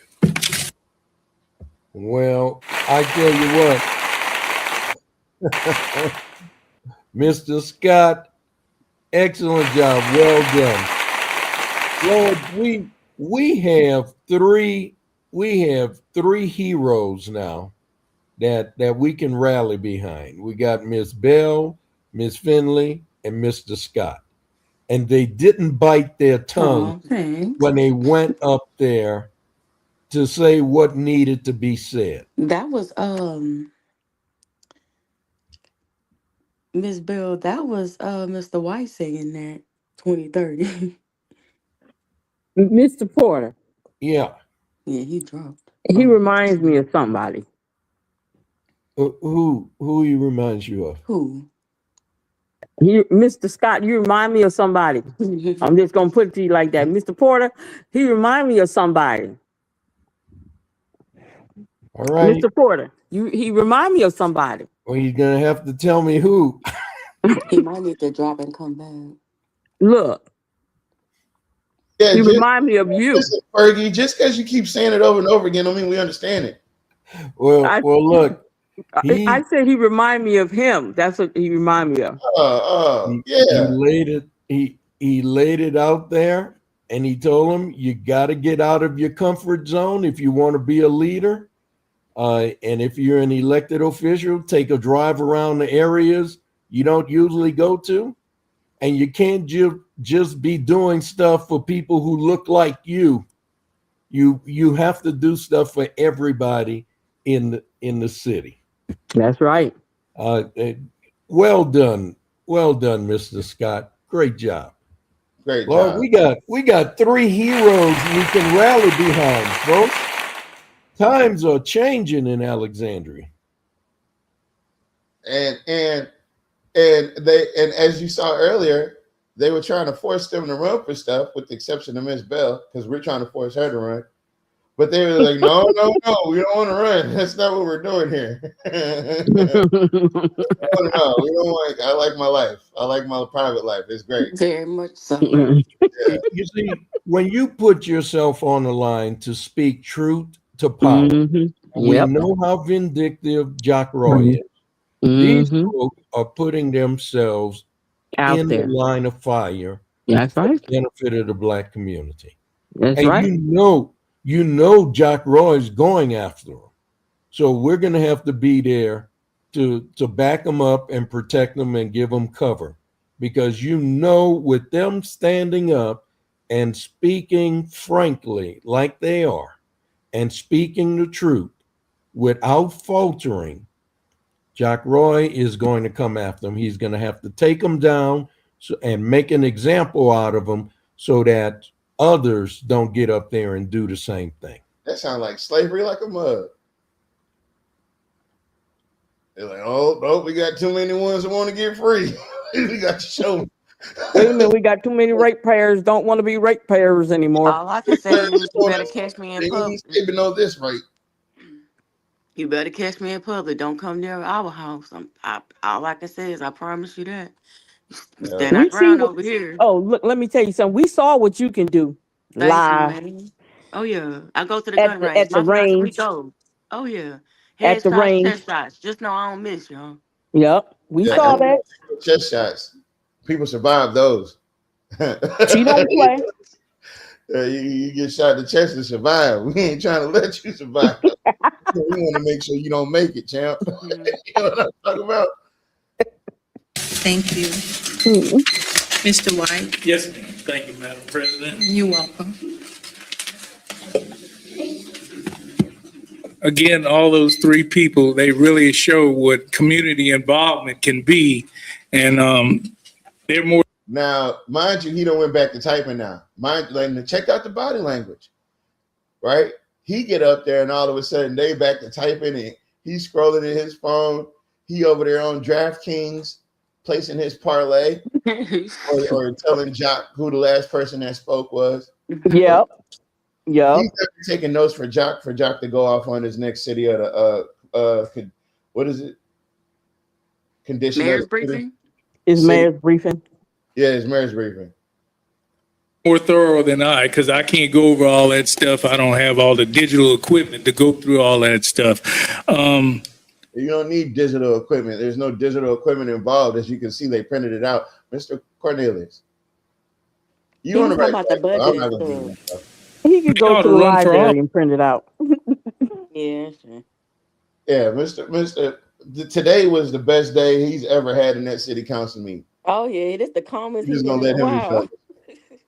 Office. Oh, no, you ought to run for office because we need people like you. Yes, you do. We need people like yeah, come He was on. trying to force me to say yes. Yeah, No, I you said gonna run, Mr. ain't it? White. You gonna run. You gonna run. You're going to sign this cooperative agreement. We're trying to set him up like you. You can point out things, you know things, and we need different and new leadership. Mr. He said that, and she said, Mr. White, listen, you're not gonna She didn't like that. She didn't like that. leadership. Now he's trying to put the heat on us like that. Come on now, Mr. White. No. We going that I'm telling you, way? we need more people like y'all. Because these people up here, they ain't shit. They're That's not. basically what he said. You know what I mean? Especially that one. Jim This is Villard, about wait a the minute. budget. I know, Okay, but why the Jim don't you Villard stay has on the brought up budget? about You see how, listen, today I made my decision about Cynthia and about Gary. And you guys, I'm encouraging you to keep an open mind. And we're going to come to a consensus today on this live. Cheatham Park and how much it's going to cost. You don't worry about Johnny Downs and how much it's going to cost. Have you ever been over to Cheatham Park? Yes, I have. I was there Saturday. Okay. So you got a little governance voice. Look at him. Oh, look at him. That's all I was over there Saturday, as a matter of fact. I was trying to figure out how much it's going to cost to put in dirt over this baseball field, because I don't think it's going to be a baseball field. I'll probably be a nice garden. Oh, wasn't Saturday the cleanup day? Yeah, yes, it was. His butt was out in a black neighborhood for cleanup day Cleanup because day. of the election year. Damn. He went out there on Earth Day. Damn, son. That was one time you've been there. No, I've been there many times. I've been there many times. Now, don't ask me where the village is at. Don't ask me where Acadian Village. That's not inside city limits. So, He lying because the other meeting he said that he didn't know what it was for. And it's not on. what? Oh. Let's talk about the Jim, Well, I am. That's a part of the budget, ain't it? Hey, listen. And this was the moment that the shit turned the corner. Mr. Cheatham White. Park ain't part of the budget. Mr. White, we're talking about the budget. We are talking about the budget, Cynthia. I know, but I'm saying that's not a part. The money for Cheatham Park or the money for Johnny Downs, that's not a part of the budget. It is. Okay. Well, then what the fuck you keep stopping me from talking then? Why are you breaking into my 3 minutes? But she don't want her to say nothing to one of her masters. Yeah, Miss Cynthia, look, Salita is not gonna listen. I don't know what you did to piss that lady off, but Salita is not gonna be. There's not gonna be any lotion on those hands, on those back slaps. It's gonna be big rough. I mean, even Cornelius White is getting up there and knocking the ball out of the park. With that fire. Everybody stepping up to the plate and hitting home runs. Shoot. He said, we're talking about the parks, aren't we? And the whole time she's interrupting him because that's what she's used to doing. And it's become protocol to interrupt and ridicule Mr. White. That's the standard now, anytime he gets up and speaks. So now, this time, he's absolutely in the right. But you can't tell because she kept on interrupting him. I don't know. I heard there's some lashings coming. Hey, that's what I'm asking about. I have an answer. You know, She said you don't have to answer him. Did y'all hear that? Or am I tripping? I heard that. have you ever been over to Cheatham Park? Yes, I have. I was there Saturday. Okay. So that was one time you've been there. No, I've been there many times. And it's not, let's talk about the Jim, budget. this is Well, I am. That's a part of the budget. So Jim wanted to redirect. Let's talk about whatever. But they started this conversation. And he's simply just adding in his part to it. Ain't it? Mr. Cheatham White, Park ain't part of the budget. Mr. White, we're talking about the budget. I know, but I'm saying that's not a part. The money for Cheatham Park or the money for Johnny Downs, that's not a part of the budget. It is. Okay, that's what I'm asking about. I have an answer. You don't have to answer him. Yeah, I'm done with you. Yeah, I'll wipe my hands with you, and whatever they say about you out there is true to me. Yeah, and that's ain't an offense of Mr. White in no way, because we don't even have the same political leanings. But I am done with you, Miss Cynthia. The fact that you don't think that you have the obligation to interact with the people that vote. He's a member. He's one of your constituents, Cynthia. That's why y'all can't go around giving all these colored folks no goddamn vote to get in no goddamn seat. Because the second that Jock needs them, they're gonna abandon you. I promise you. The second that Jock needs them, it doesn't matter if their constituents need them. Jock needs them, and it's more important. They're going to abandon you.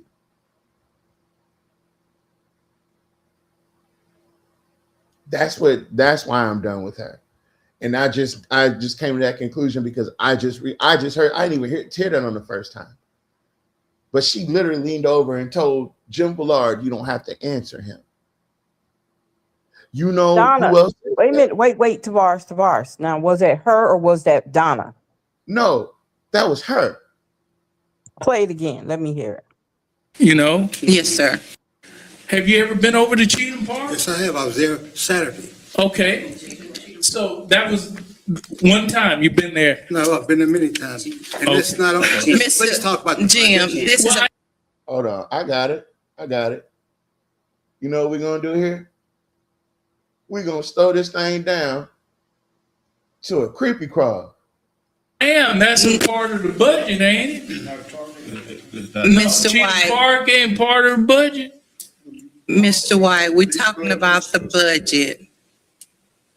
I know, but I'm saying that's not a part. The money for Cheatham Park or the money for Johnny Downs, that's not a part of the budget. It is. Okay, that's what I'm asking about. I have an answer. You don't have to answer him. And Jim responds, "Oh, okay." Said it. You can't really hear who said it. No, I know who Can't said compare it because she anything. immediately said something else to him. Now let's go on to regular speed. Now who said something next? You know, Yes, sir. That was her. She was trying to shut him up because you don't have to answer him. I didn't hear that part. Well, hold on, let me take a poll.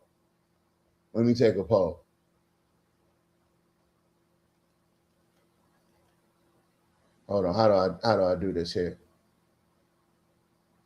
Widgets. Okay, we're gonna take a poll. Shamir, did you hear? No, because she said it No. in the microphone, so you wouldn't have been able to hear it in the chambers. Oh.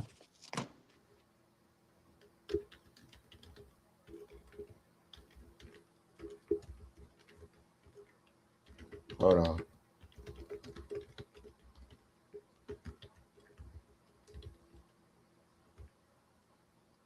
Okay. And add an option. All right. Oh yeah, they cutting up over here on StreamYard. She said it kind of sound like Donna instead of Cynthia. I can't see what that said. Did you hear Cynthia say you don't have to answer him? Yes, no, or I don't know. And keep in mind, she was the one playing the referee during that whole little exchange. So the only person that would have been able to that would have logically been talking was the person that was already talking. No. Yeah. Miss Donna sits there to do more than just do the paperwork, Tabars. She sits there too to All what's her right, name. whatever. All right. Well, So I'm not gonna put that on her if it wasn't on her. Listen, we're gonna get the poll going. We're gonna get the poll going. Poll going. Roll the tape. Oh, I'll roll the tape one last time. And you really took the mayor to task a couple of weeks ago about. That's why he's talking directly to her. She was the one that was responding. He went from talking to Jim Villard to talking to Cynthia because now she's talking to him. Okay. All right, move on. Cheatham Park, Gary Johnson, you took him to task. I guess since he's been in Baton Rouge, he's too busy to come to the meeting and stuff. The budget. But they had. Now who's that talking? That's got to be her. In-law day in Baton Rouge. So The budget, on it. Mr. Yeah, White. Exactly. I got you, but I was just saying, and Jim, I guess you're running again, and I guess the mayor's running again. So I hope we have some new leadership. Thank you, Mr. White. Madam President, Yes, sir. It'd be impossible for it to be Donna. She's not even that close. Oh, she got her own microphone? Okay. Yeah, she does. Yeah, I don't trust it though. I still think I'm gonna blame her till I feel better. Scott. Mr. Scott, March 13, 2026, I did go out to Cheatham Park. Ms. Larvey did put it on the agenda last time to have something addressed about it. I did take several pictures of it. It is in deplorable condition. As I said 2 weeks ago, I'm not a sports person. Until something's brought to my attention, I go out and look at it. I talked with Ms. Perry, and I understand your frustration about the park. It is in the agenda. As we said, Cheatham Park does look horrible. It's been looking horrible for years. And again, you have a recreation director that, to me, should have done something about this long time before now. To lump us all in a group that don't go out, I do go out, sir, across the city as councilman at large. So the funding for the park is there. It's obvious that one park is being taken care of faster than the other. It's something to see, something to discuss. That's what you say when you're completely at a loss for words for the bullshit. He said it's definitely something to look at. Yeah, you gotta listen. These people playing. That's what he's saying. And it's almost like Cheetah Park is lost. Johnny Downs is the Yankee Stadium of the city. But yet and still, we all pay taxes. And I understand your frustration saying your tax dollars not being allocated, used properly across town. So it's in this budget. But I want you to know that I go out and look at things around the city, all 5 districts. I'm councilman at large. I support all 5 of these council persons. It's 7 of us up here, 2 of us at large. So it has to be addressed. It's supposed to be addressed. I had it on the agenda to talk about it today, but the mayor gave us an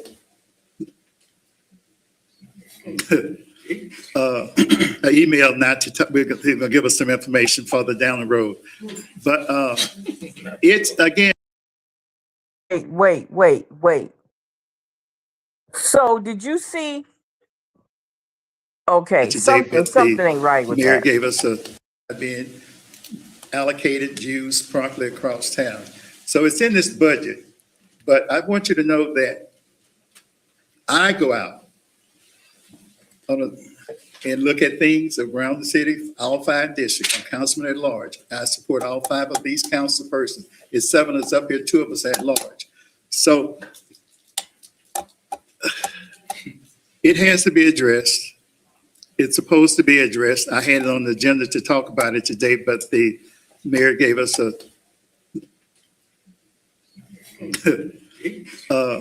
email not to talk. He's going to give us some information further down the road. Wait.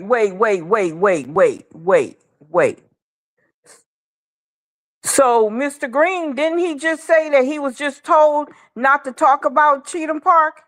He let the cat out the bag, and justifiably so.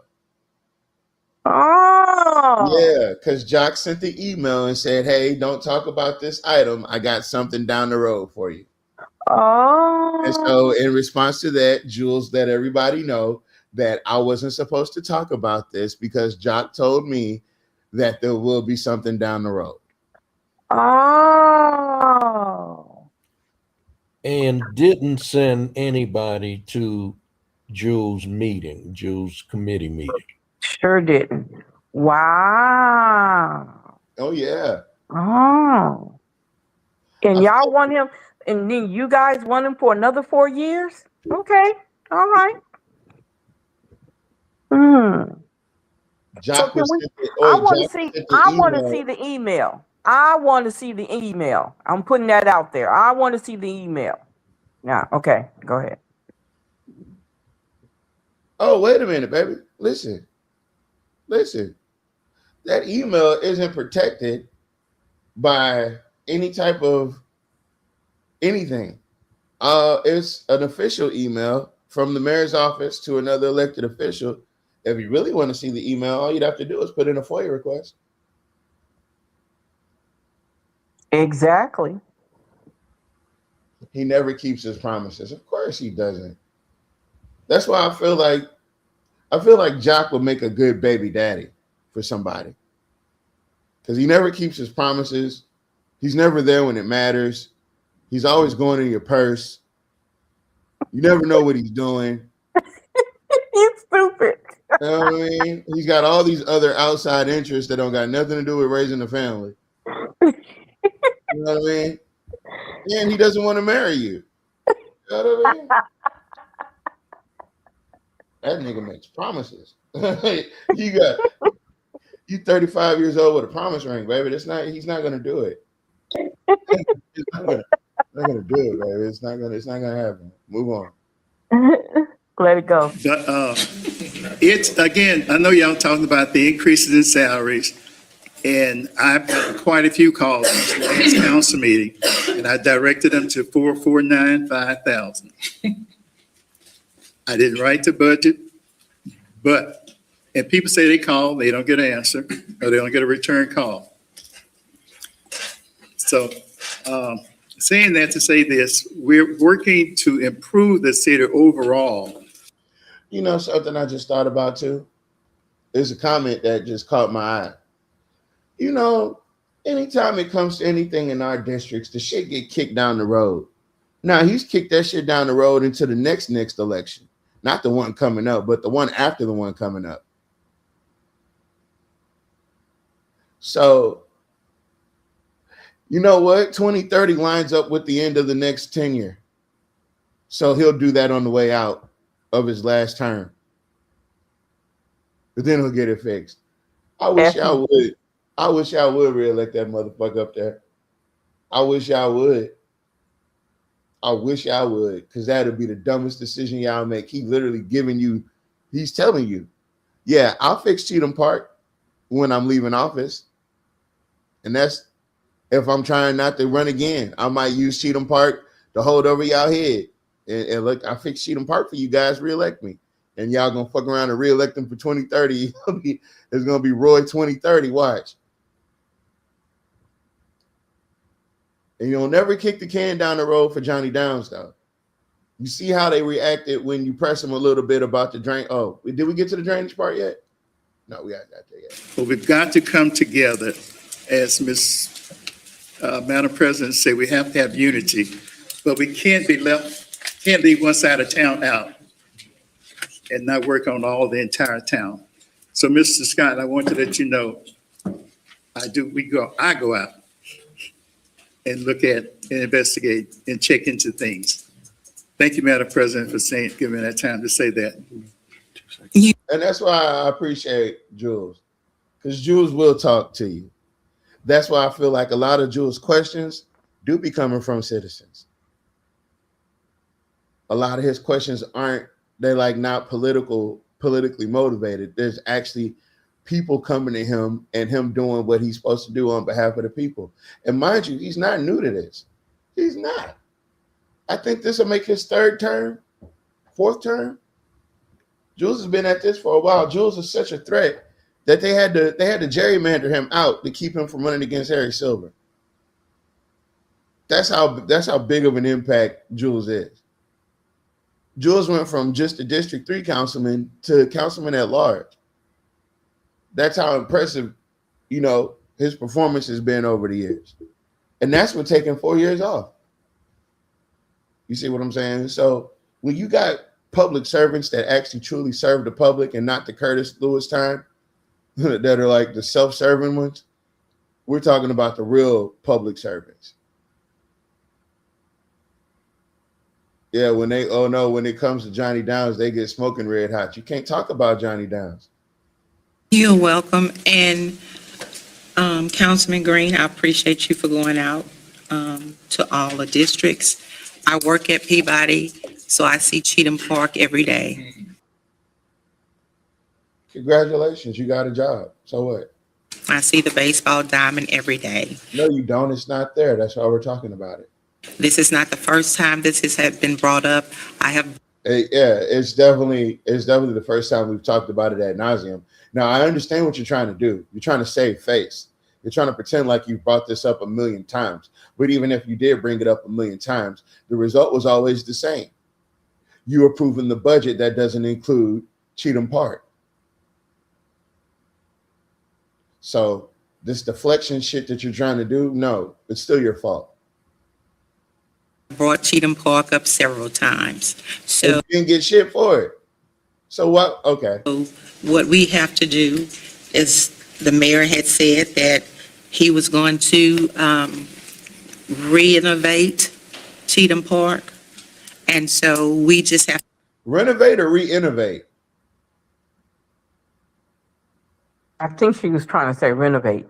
No, because if you're going to re-innovate it, then it's probably going to have like card readers and Bluetooth all over the place. Hold on. Every day. I see the baseball diamond every day. This is not the first time this has been brought up. You know what? She didn't want to say what that email said, like what Jules did. So she stopped when she started thinking about, what can I say that email said? I have brought Cheatham Park up several times. So what we have to do is, I'm not gonna stop. The mayor had said that he was going to.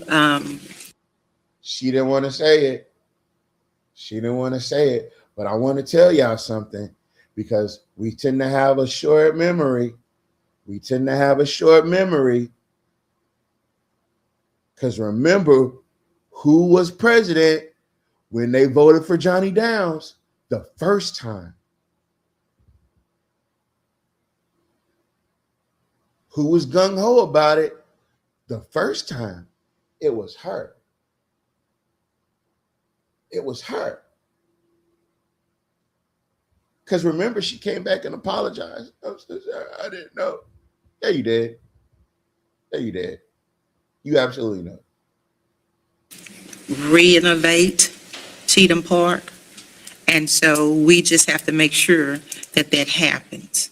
It's not that I don't go around and not notice things. So now Greg, whatever Greg said, definitely got under her skin.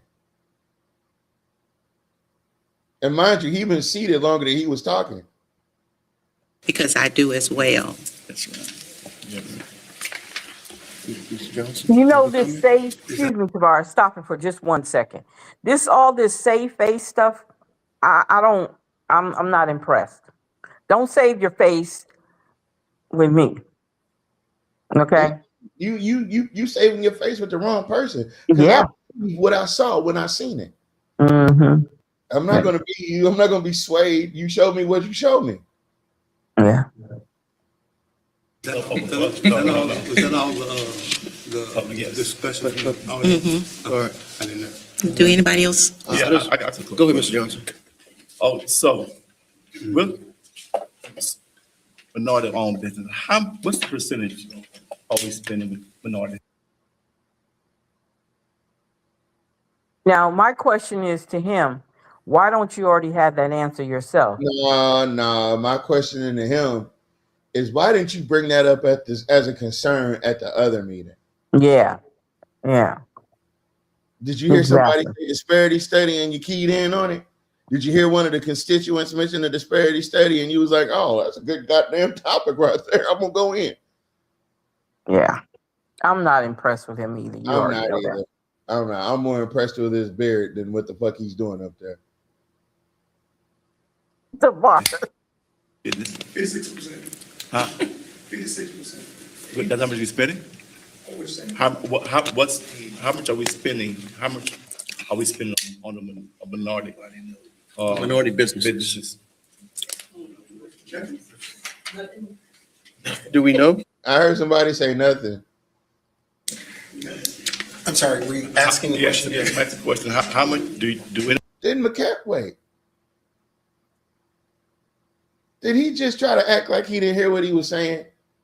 Yeah, he was in his computers real busy. Yeah. Like, Listen, I'm gonna need him to stop playing Call of Duty on the clock and lock in with the rest of the damn city council so we can get this. Is anybody tracking how over there playing Candy Crush? we're spending with the minority business? I don't have the answer to that question at this point in time. We weren't prepared to answer that. We also gave the opportunity for us to meet prior to this meeting so that we could have those questions answered in advance. Yeah, listen at this shit. Excuse me, y'all. I'm sorry. I'm telling you, it's time for us to take off the filters. It's time for us to just say it like a TI is. Because if we don't, we're going to get lost in these flowery words and the impact is not going to be as felt. Because they're going to think that we're trying to be polite while we over there trying to use all the right words to not sound like ourselves. But if you tell me this motherfucker sitting up here on a goddamn computer can't type in, we go and find stuff in the budget all the time. We even use AI sometimes. We do it manually sometimes. And that's not a question he could get answered. You wanted to meet with us previously. You didn't want to meet with us about the budget before. And he's sitting there with his computer in his hand. He could have asked that. Once he asked exactly. it, So all he had what to you- do is say, give me a second, I can give you that number. That's Yeah, all he had to say. So what you in there doing? Answer Other that work? question. Yeah, that's crazy. I blame his haircut. I blame his goddamn barber. Or whoever his goddamn stylist is. Because that jacket is too small. And that meeting didn't happen. Okay. Where your neck at, nigga? I guess my next one is, we asked for updates. Last year, we asked to be updated on a quarterly basis. We asked for you guys to give us an update. So you asked for the quarterly updates, and when you didn't get them the first time, what did you do? What about when you didn't get them the second time? What did you do? Nothing. I want to know why all of a sudden you want to bring it up now. You ain't. I didn't do nothing. I was too busy smiling and laughing with the mayor, talking about me getting ready to run again. Yeah, we was too busy co-signing for each other and getting on the same ticket. On the last budget, now this budget right here, and I haven't received an update from administration. So if we've been updated, I know I could just add the numbers up. I doubt that. No. Please know our first. It's less than 1%. Please, No, no I'm- outbursts. No outbursts from the audience. That was Stephen Charles, but Donna the one that said something. That was Donna. Yeah, no Yeah. outburst. Man, boy, Y'all little kids better I- stop acting like children. I hate to see black folks being Captain America for bad decisions of white folks. I hate to see the pick up the mantle of these bad decisions that white people make. That's And- why her leave out was messed up. He's probably writing his sermon for Sunday. What? Who's a damn pastor? You saying McCaffrey is a pastor? Or you saying Jonathan Goins is a pastor? Because, you know. She talking about Caffrey, I think. And I I would bet- never step I bet one you foot in ain't that go- church. What? Listen. That is the synagogue of Satan written about in Revelations. Ain't no way. No.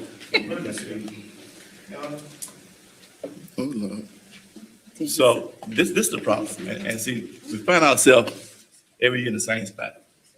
That's because you keep making the same decisions. If we track stuff monthly or quarterly, we would have these questions to ask, you know. So each department should bring, and it's just me being a budget person, should bring every month how much. I'm sorry, y'all. I needed a second to shake my head. You being the budget person, right? All right, you the budget person. Let's see how this been goes. spent with the majority with the minority, because every year we're stuck in the same spot and we're looking bad because I don't know. I know that when I ask people, I go out and visit the businesses, and most of them say they're getting a small cut of the pie.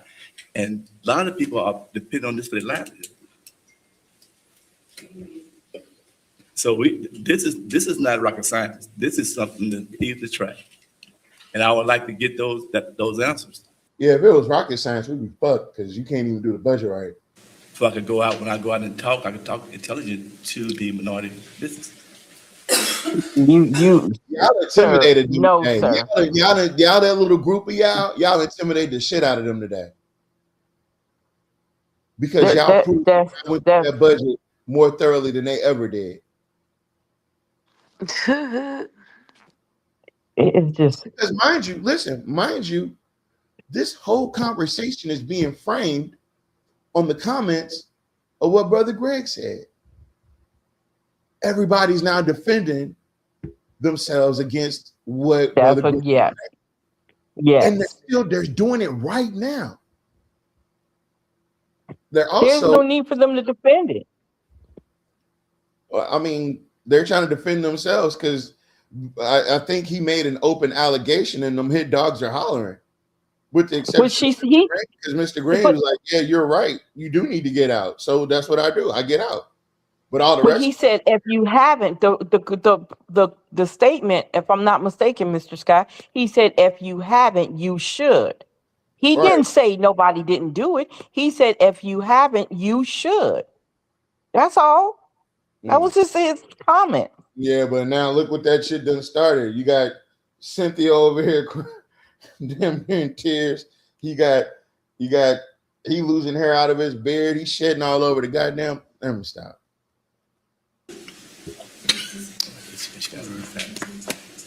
Your paper. Anybody else got anything they want to? Yeah, I just want to add. I just want to add that the council has two employees. These two young ladies here, and we've both given you raises, correct? All right. The other 1,000 work for the mayor. He sets their pay. When you're in that seat, you can call certain shots. He's calling certain shots. Pure. Why did Gary get so surprised by that? Oh, wait a minute. It's 30 shots. Whoa. Whoa. Wait, what do you mean by that? I'm kind of Your confused. paper. Anybody else got anything they want to? Yeah, I just want to add, I just want to add that, the council has two employees. These two young ladies here, and we've both given you raises, correct? All right. The other 1,000 work for the mayor. He sets their pay. When you're in that seat, you can call certain shots. He's calling certain shots. Damn. That nigga sat all the way up. He set his shoulders back in his head. You surprised? You surprised that Jocko is calling certain? He makes you call certain shots. You call certain shots for him. Pure and simple. So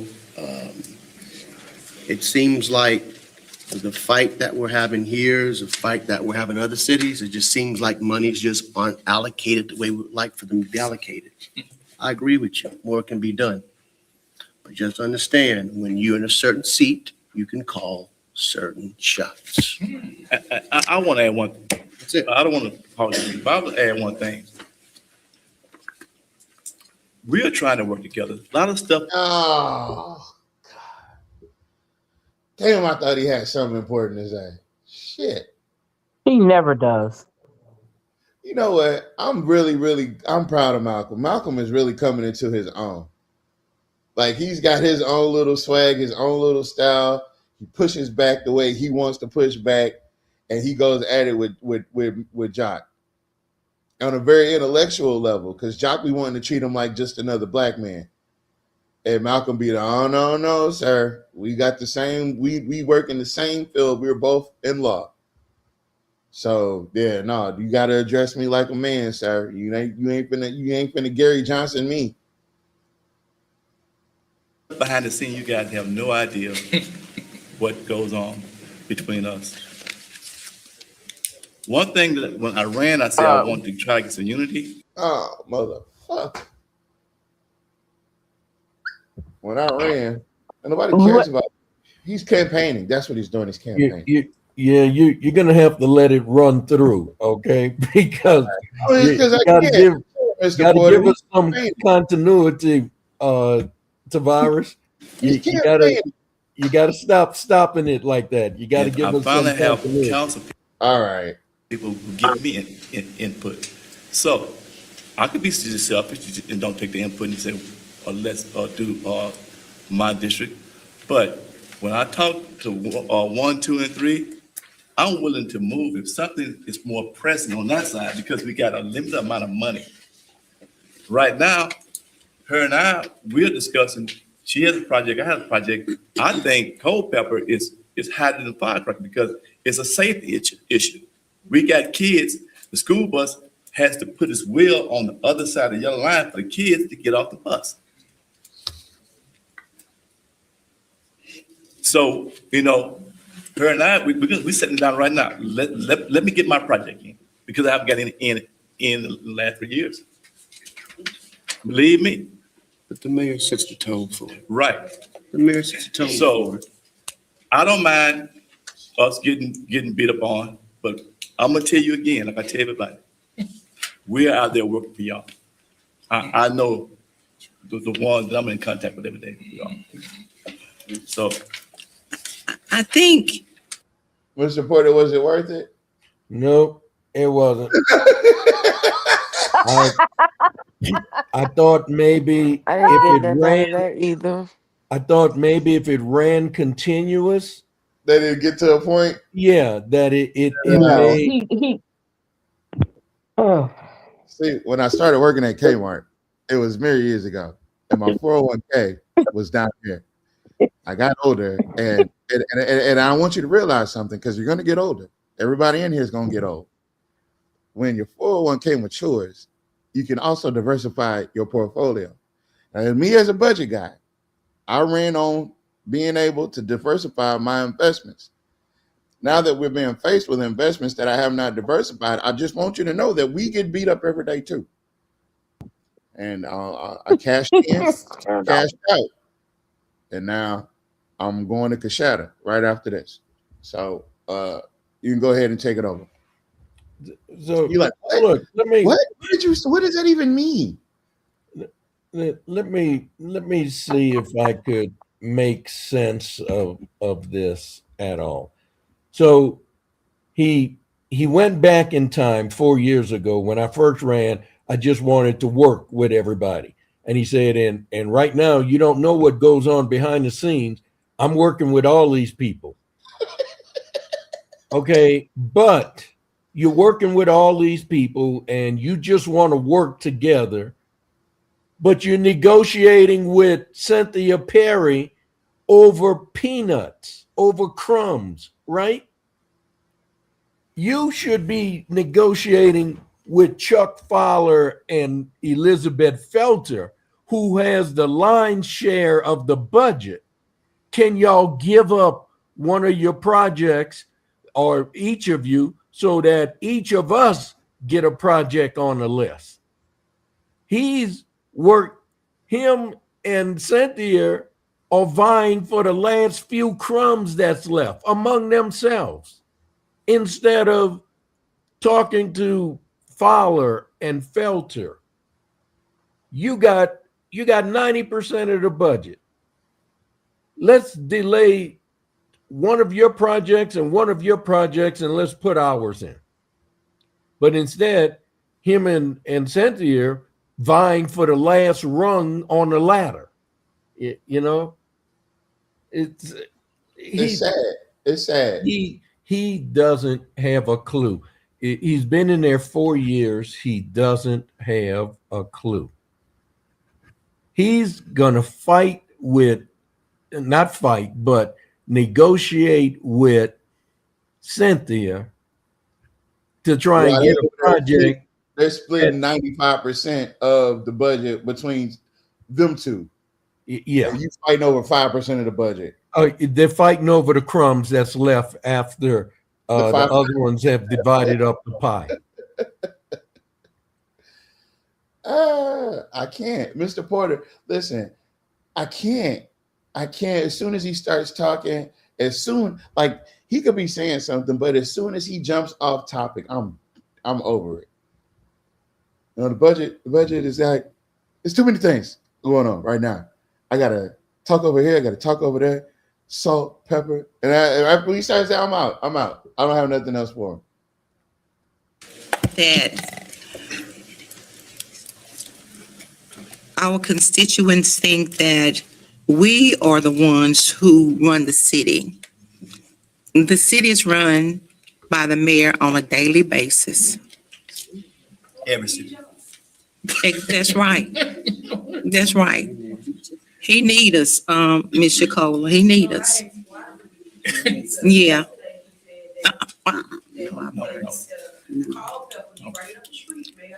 No. Now, Ms. can I Shakola. say something, y'all? Can I say something? Stop it for a minute. Stop it. Now, nobody else can do outbursts in that. Now, am I wrong? I'm just saying. I'm just putting this out there, not to do anything other than. Yeah, well, listen. Am I correct that you're not? Okay, that's all I want to say. Okay. First, They made her be quiet too, Missy. yeah, okay. Mr. No, you, Ms. Shakola, it's okay. I know. We was told yesterday by the chief, the staff right there, that that's a Mr. Ed problem. So we deflected that when they was talking about. It's my problem. It's my problem. Now, she said that McCaffrey told her that that street is an Ed problem and not a Roy problem. And Is a who problem? Is an Ed Larberdane problem. McCaffrey told her that? That's what she's claiming now.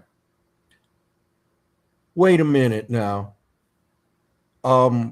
Culpeper Drive is not a state highway. But that's what Pastor McCaffrey told her.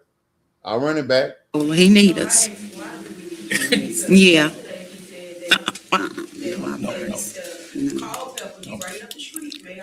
No. Ms. Shakola. Mr. Ed run that. Mr. No, you, Ms. Shakola, it's okay. I know. He won't go call them, but we was told yesterday by the chief, the staff right there, that that's a Mr. Ed problem. So we just She said it. They were informed yesterday by the chief of staff that that's an Ed problem.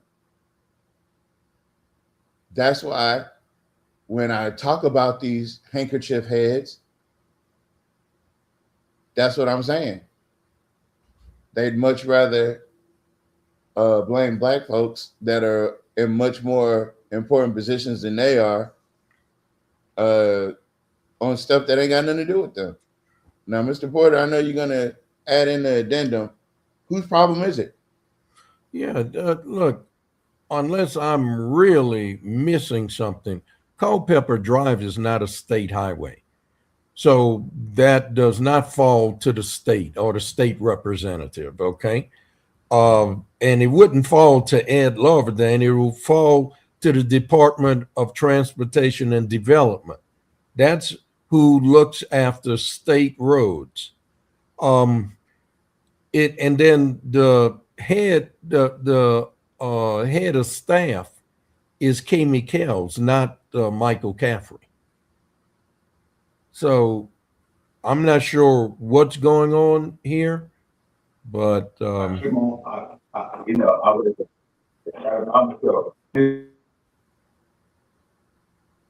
Okay. She said that okay, hold on, let's see. reflected that when they was talking about. But it's my problem. It's my problem.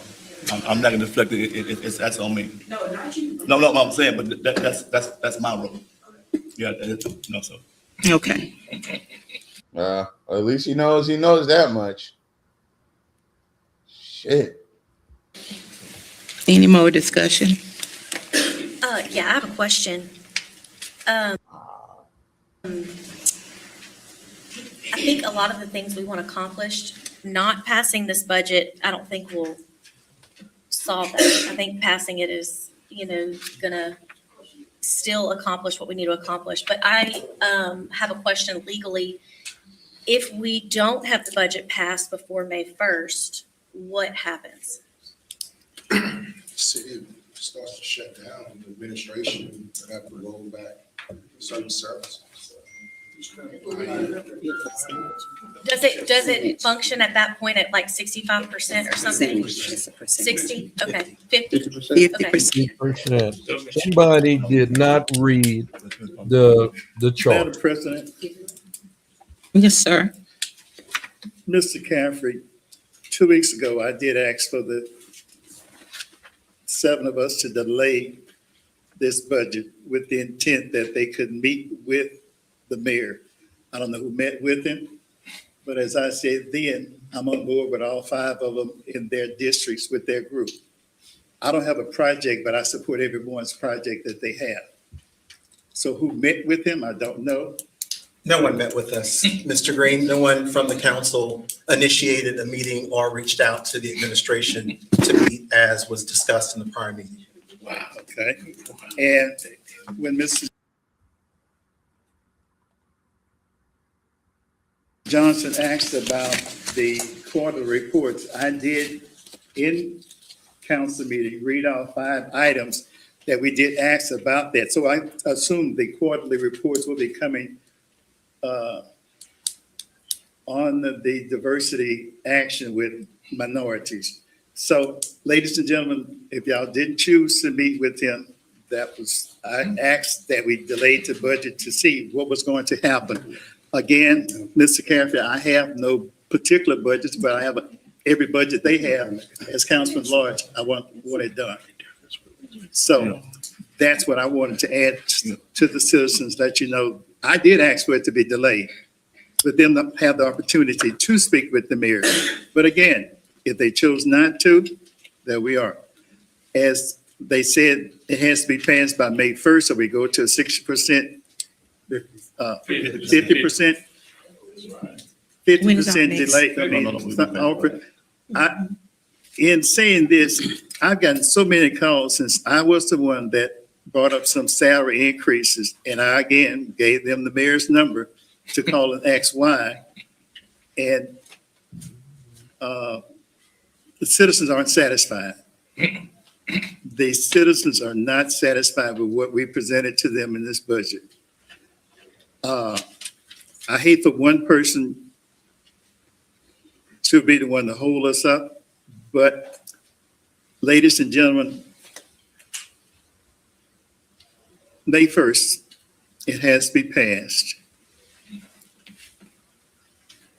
Today, if we don't vote for it, we won't go into bankruptcy. Madam President, when we go to take our votes, I'm not going to say anything else. I just want to let the citizens know that it has to be done by May 1st. So if we go through it again to talk about different things, make amendments, I think overall, the citizens will be more satisfied than what we have. And we need to get direct answers. And I'm thinking about a songwriter, Sam Cooke, a change is coming.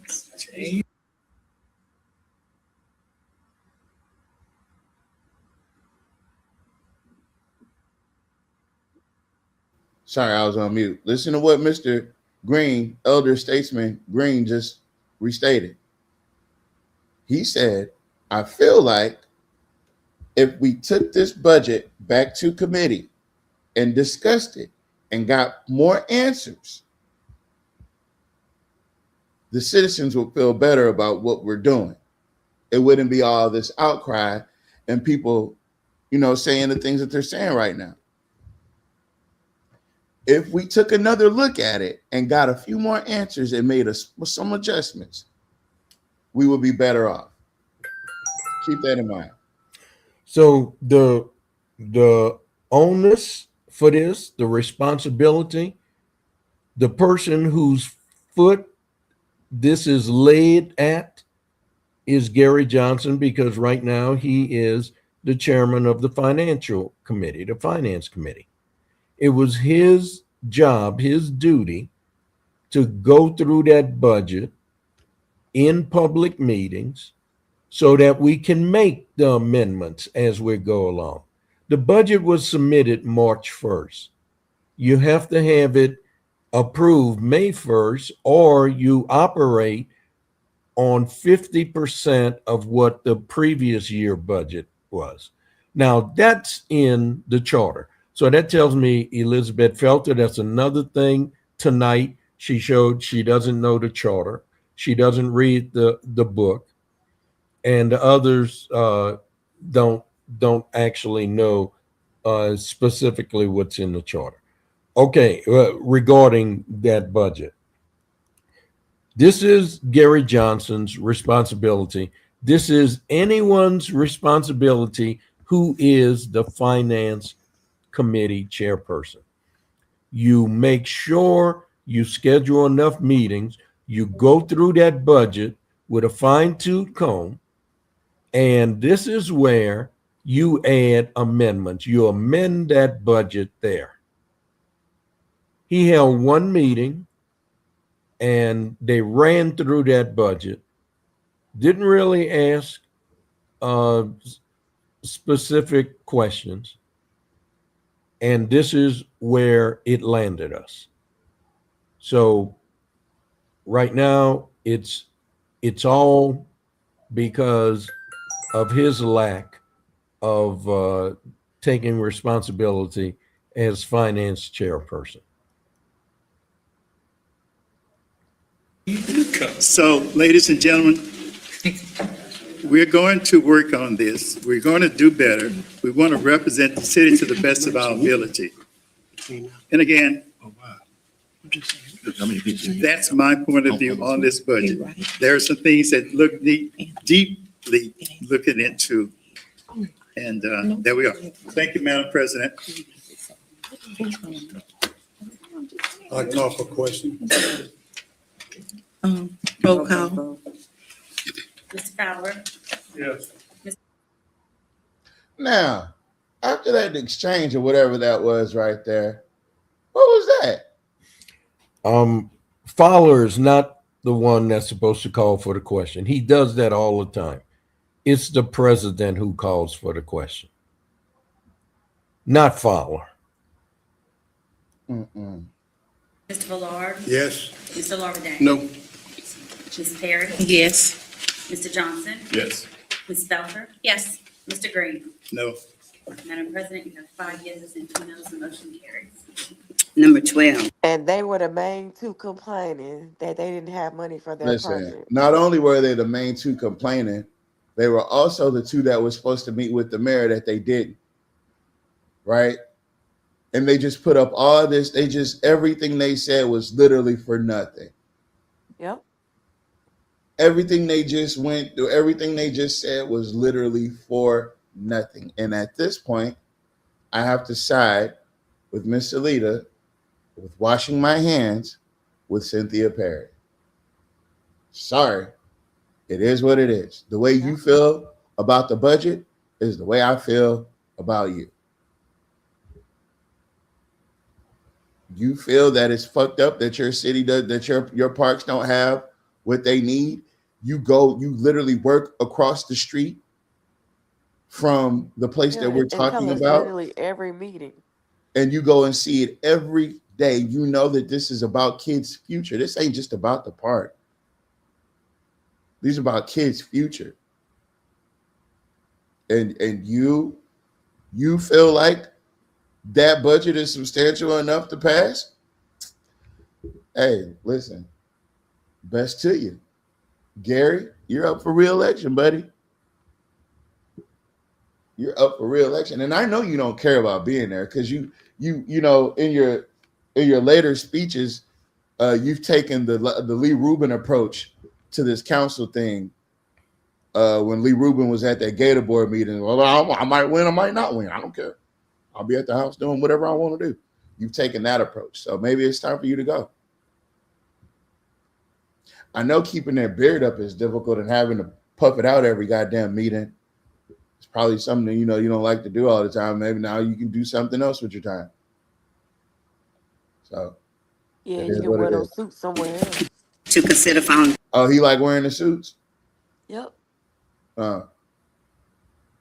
adoption of an ordinance rescinding ordinance number 178, 2024, that authorized the mayor to enter into an intergovernmental agreement between the city of Alexandria and the Greater Alexandria Economic Development. I feel like Malcolm and Jules is pissed off.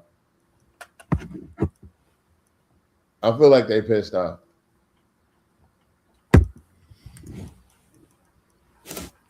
I truly am reading the room, and I feel like they pissed off about what just happened, because Jules delayed this whole goddamn budget just for them to not to do anything, and then turn around and agree with the budget after. Come on, man. Yeah, that was a waste of time. Like, y'all really made yourself look stupid. And I was isn't defending y'all. that what Jack Roy said? That's You can exactly what delay I it. did. I don't know Nothing's what gonna you're talking change. about. It's Yeah, not he sure did. He said You're that. not He gonna sure meet. said that. It ain't He gonna be said, no. you're not going to meet. You know, nothing will change. Just go ahead Yep. and approve the Dawn budget. You Yep, know? he sure said it. He sure said that. Got to give it to him. I'm And them two already knew that they were going to vote for that budget. Do not get crazy and mistaken the idea that those two was not going to vote for that budget. They had already made that up. They already knew they were going to do it. That's That's what I kind of why. think the conversation with her and Malcolm was before the vote, because she was so that conversation was so titular that she literally did not even acknowledge Jules when he said, "Thank you, Madam President." So I think it was at that time that she told Malcolm what was going to happen.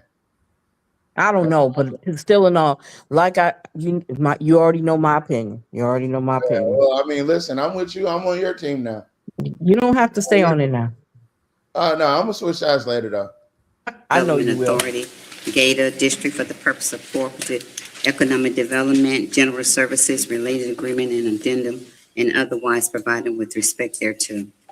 Need a motion, please? Move. Second. Second. Motion by Councilmember Lloyd, second by Councilman Lawberdane, second by Councilman Green. We have public comments from Ms. Bell.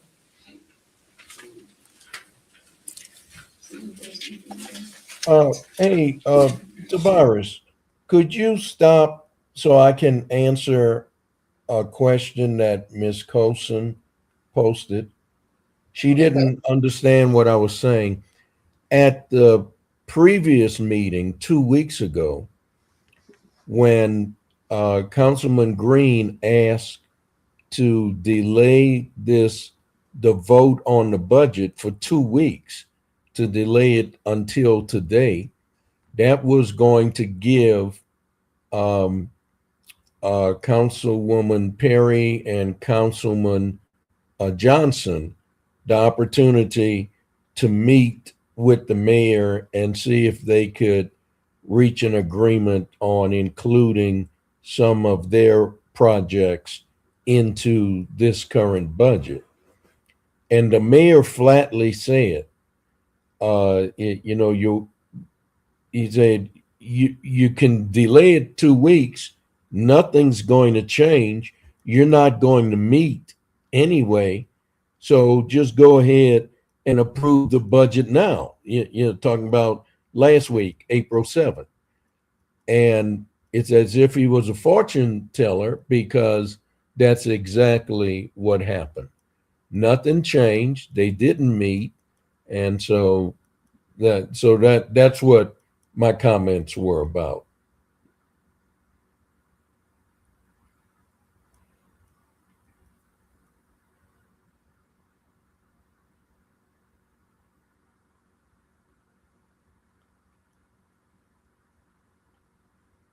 Tavares, you could resume. I'm finished. He's coming.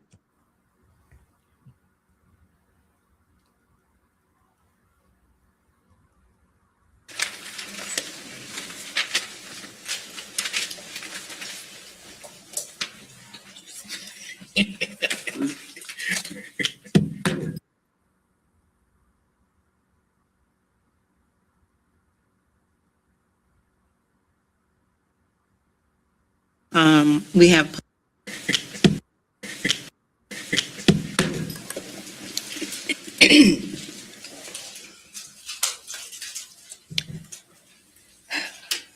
Basically, I'm going to state what I said earlier for those who were not sitting up there in the finance meeting.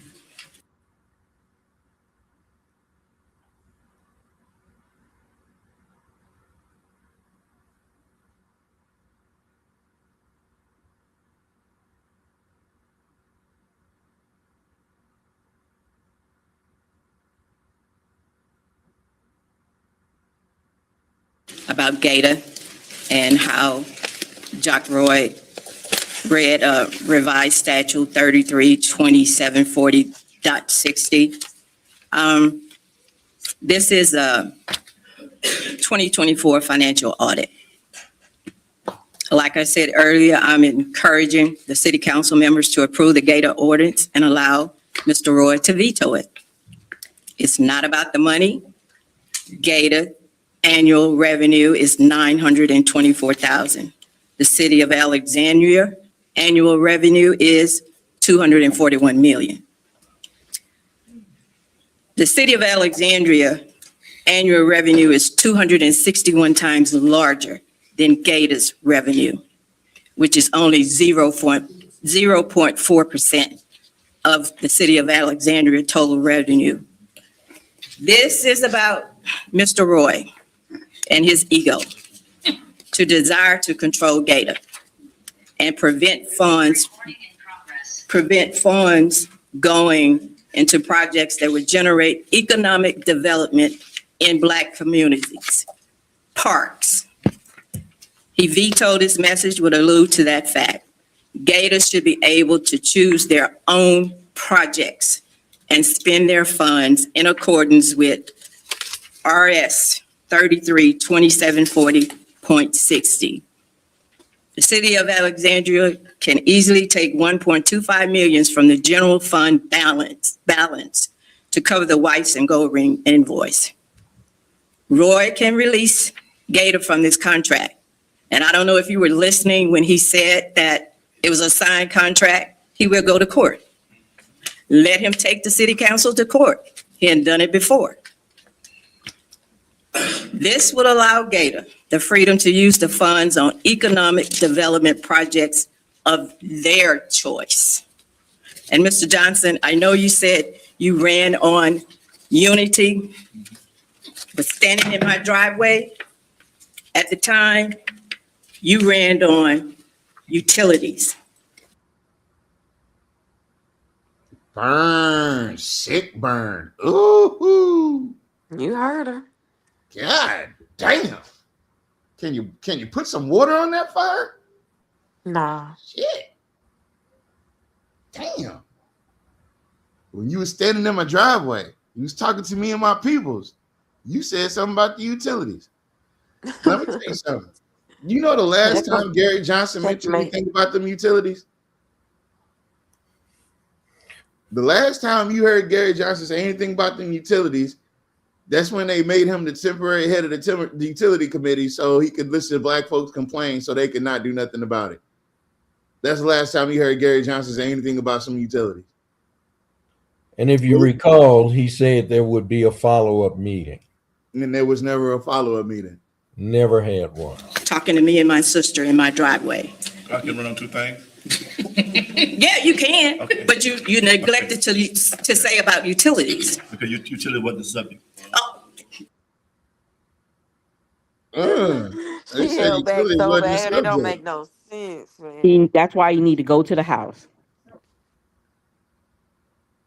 And remember, he also ran on, I just want to work with the mayor. I just want to Yep. work with, Get along with the mayor. I'm a big fan. I'm a big fan of his. I'm a fanboy of the mayor. I can't wait to sit in his presence and soak up his aura. I just want to work with the mayor. Well, that's exactly what you're doing. Exactly what you did. You worked with the mayor against the people. Good job. And that's why your district got zilch. Nada, zero. Got Nada. nothing. I'm talking about a big fat goose egg. Yep. Because No, it's not the subject, but I brought it up. Okay, thank you. I'm telling you, she started what I said, and she ended what I said,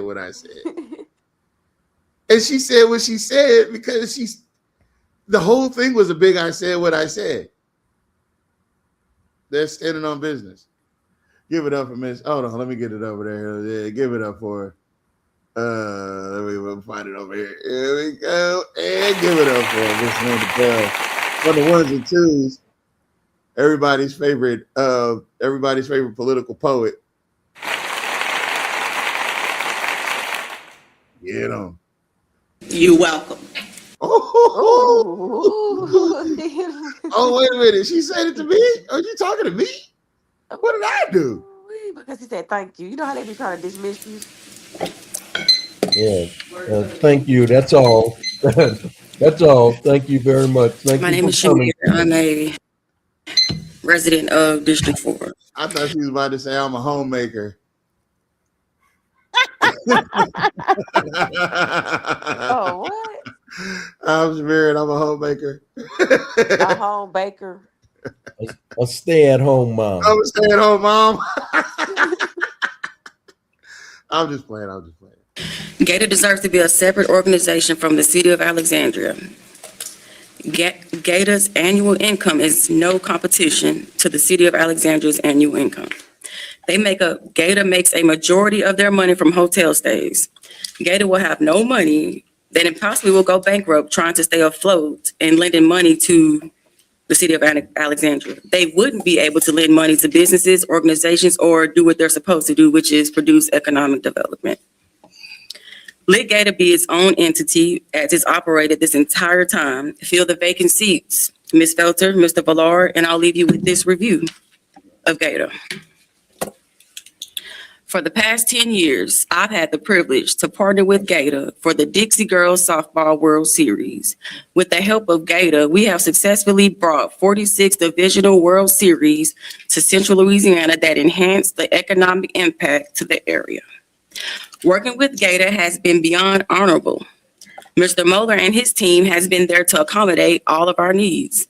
Thank you, Gator, for what you do. Dr. Keith Skip Fox, Board President, Alexandria Dixie Girls Softball. That's all I have. Now, in retrospect, we for some of us that didn't know who Keith was, we met Dr. Keith Fox at, I think, was it the previous city council meeting? Yeah, Or was it the one April before that? 7th. When Right. when Councilman Green summoned him down from the what do you call that? Where the dugout? Yeah, where the pitchers are. Dugout. Yeah, where the pitchers are way back behind left field warming up. You know. He was in the foyer at City Hall, just going the hell out of the ball into that net. At 7:00 at night. Yeah. Right. Waiting to be called down to the mound. Yep. My contingency is this, and you guys know that what it feels like is that the only people that get these positions, like director of parks and recreations or what have you, are the people that have control, that have been. Now he's the guy over Dixie League girls softball, or was, because Dixie League doesn't exist anymore. No. He was over all of Dixie League, the boys baseball and the girls softball.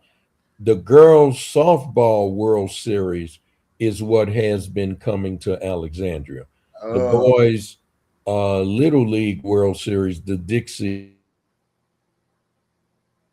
Little League boys have been going other places. So he was strictly talking about the girls World Series that has been coming to Alexandria. So, okay, so I got a question.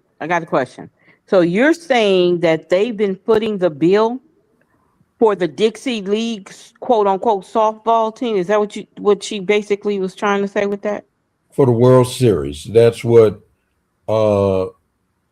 Keith Fox's letter was stating. He was thanking Moeller for 10 years of support to the Dixie League. Yeah, I got that review from a lot of reviews on Gator's page. I just thought that one stuck out.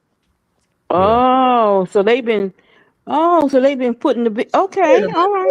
Wait a minute. This is why this doesn't make any sense, right? Because the money that they say they generate off of Dixie League comes from the hotel motels, right? That's right. Right, and that money is also the same money that Gator uses to fund itself, right?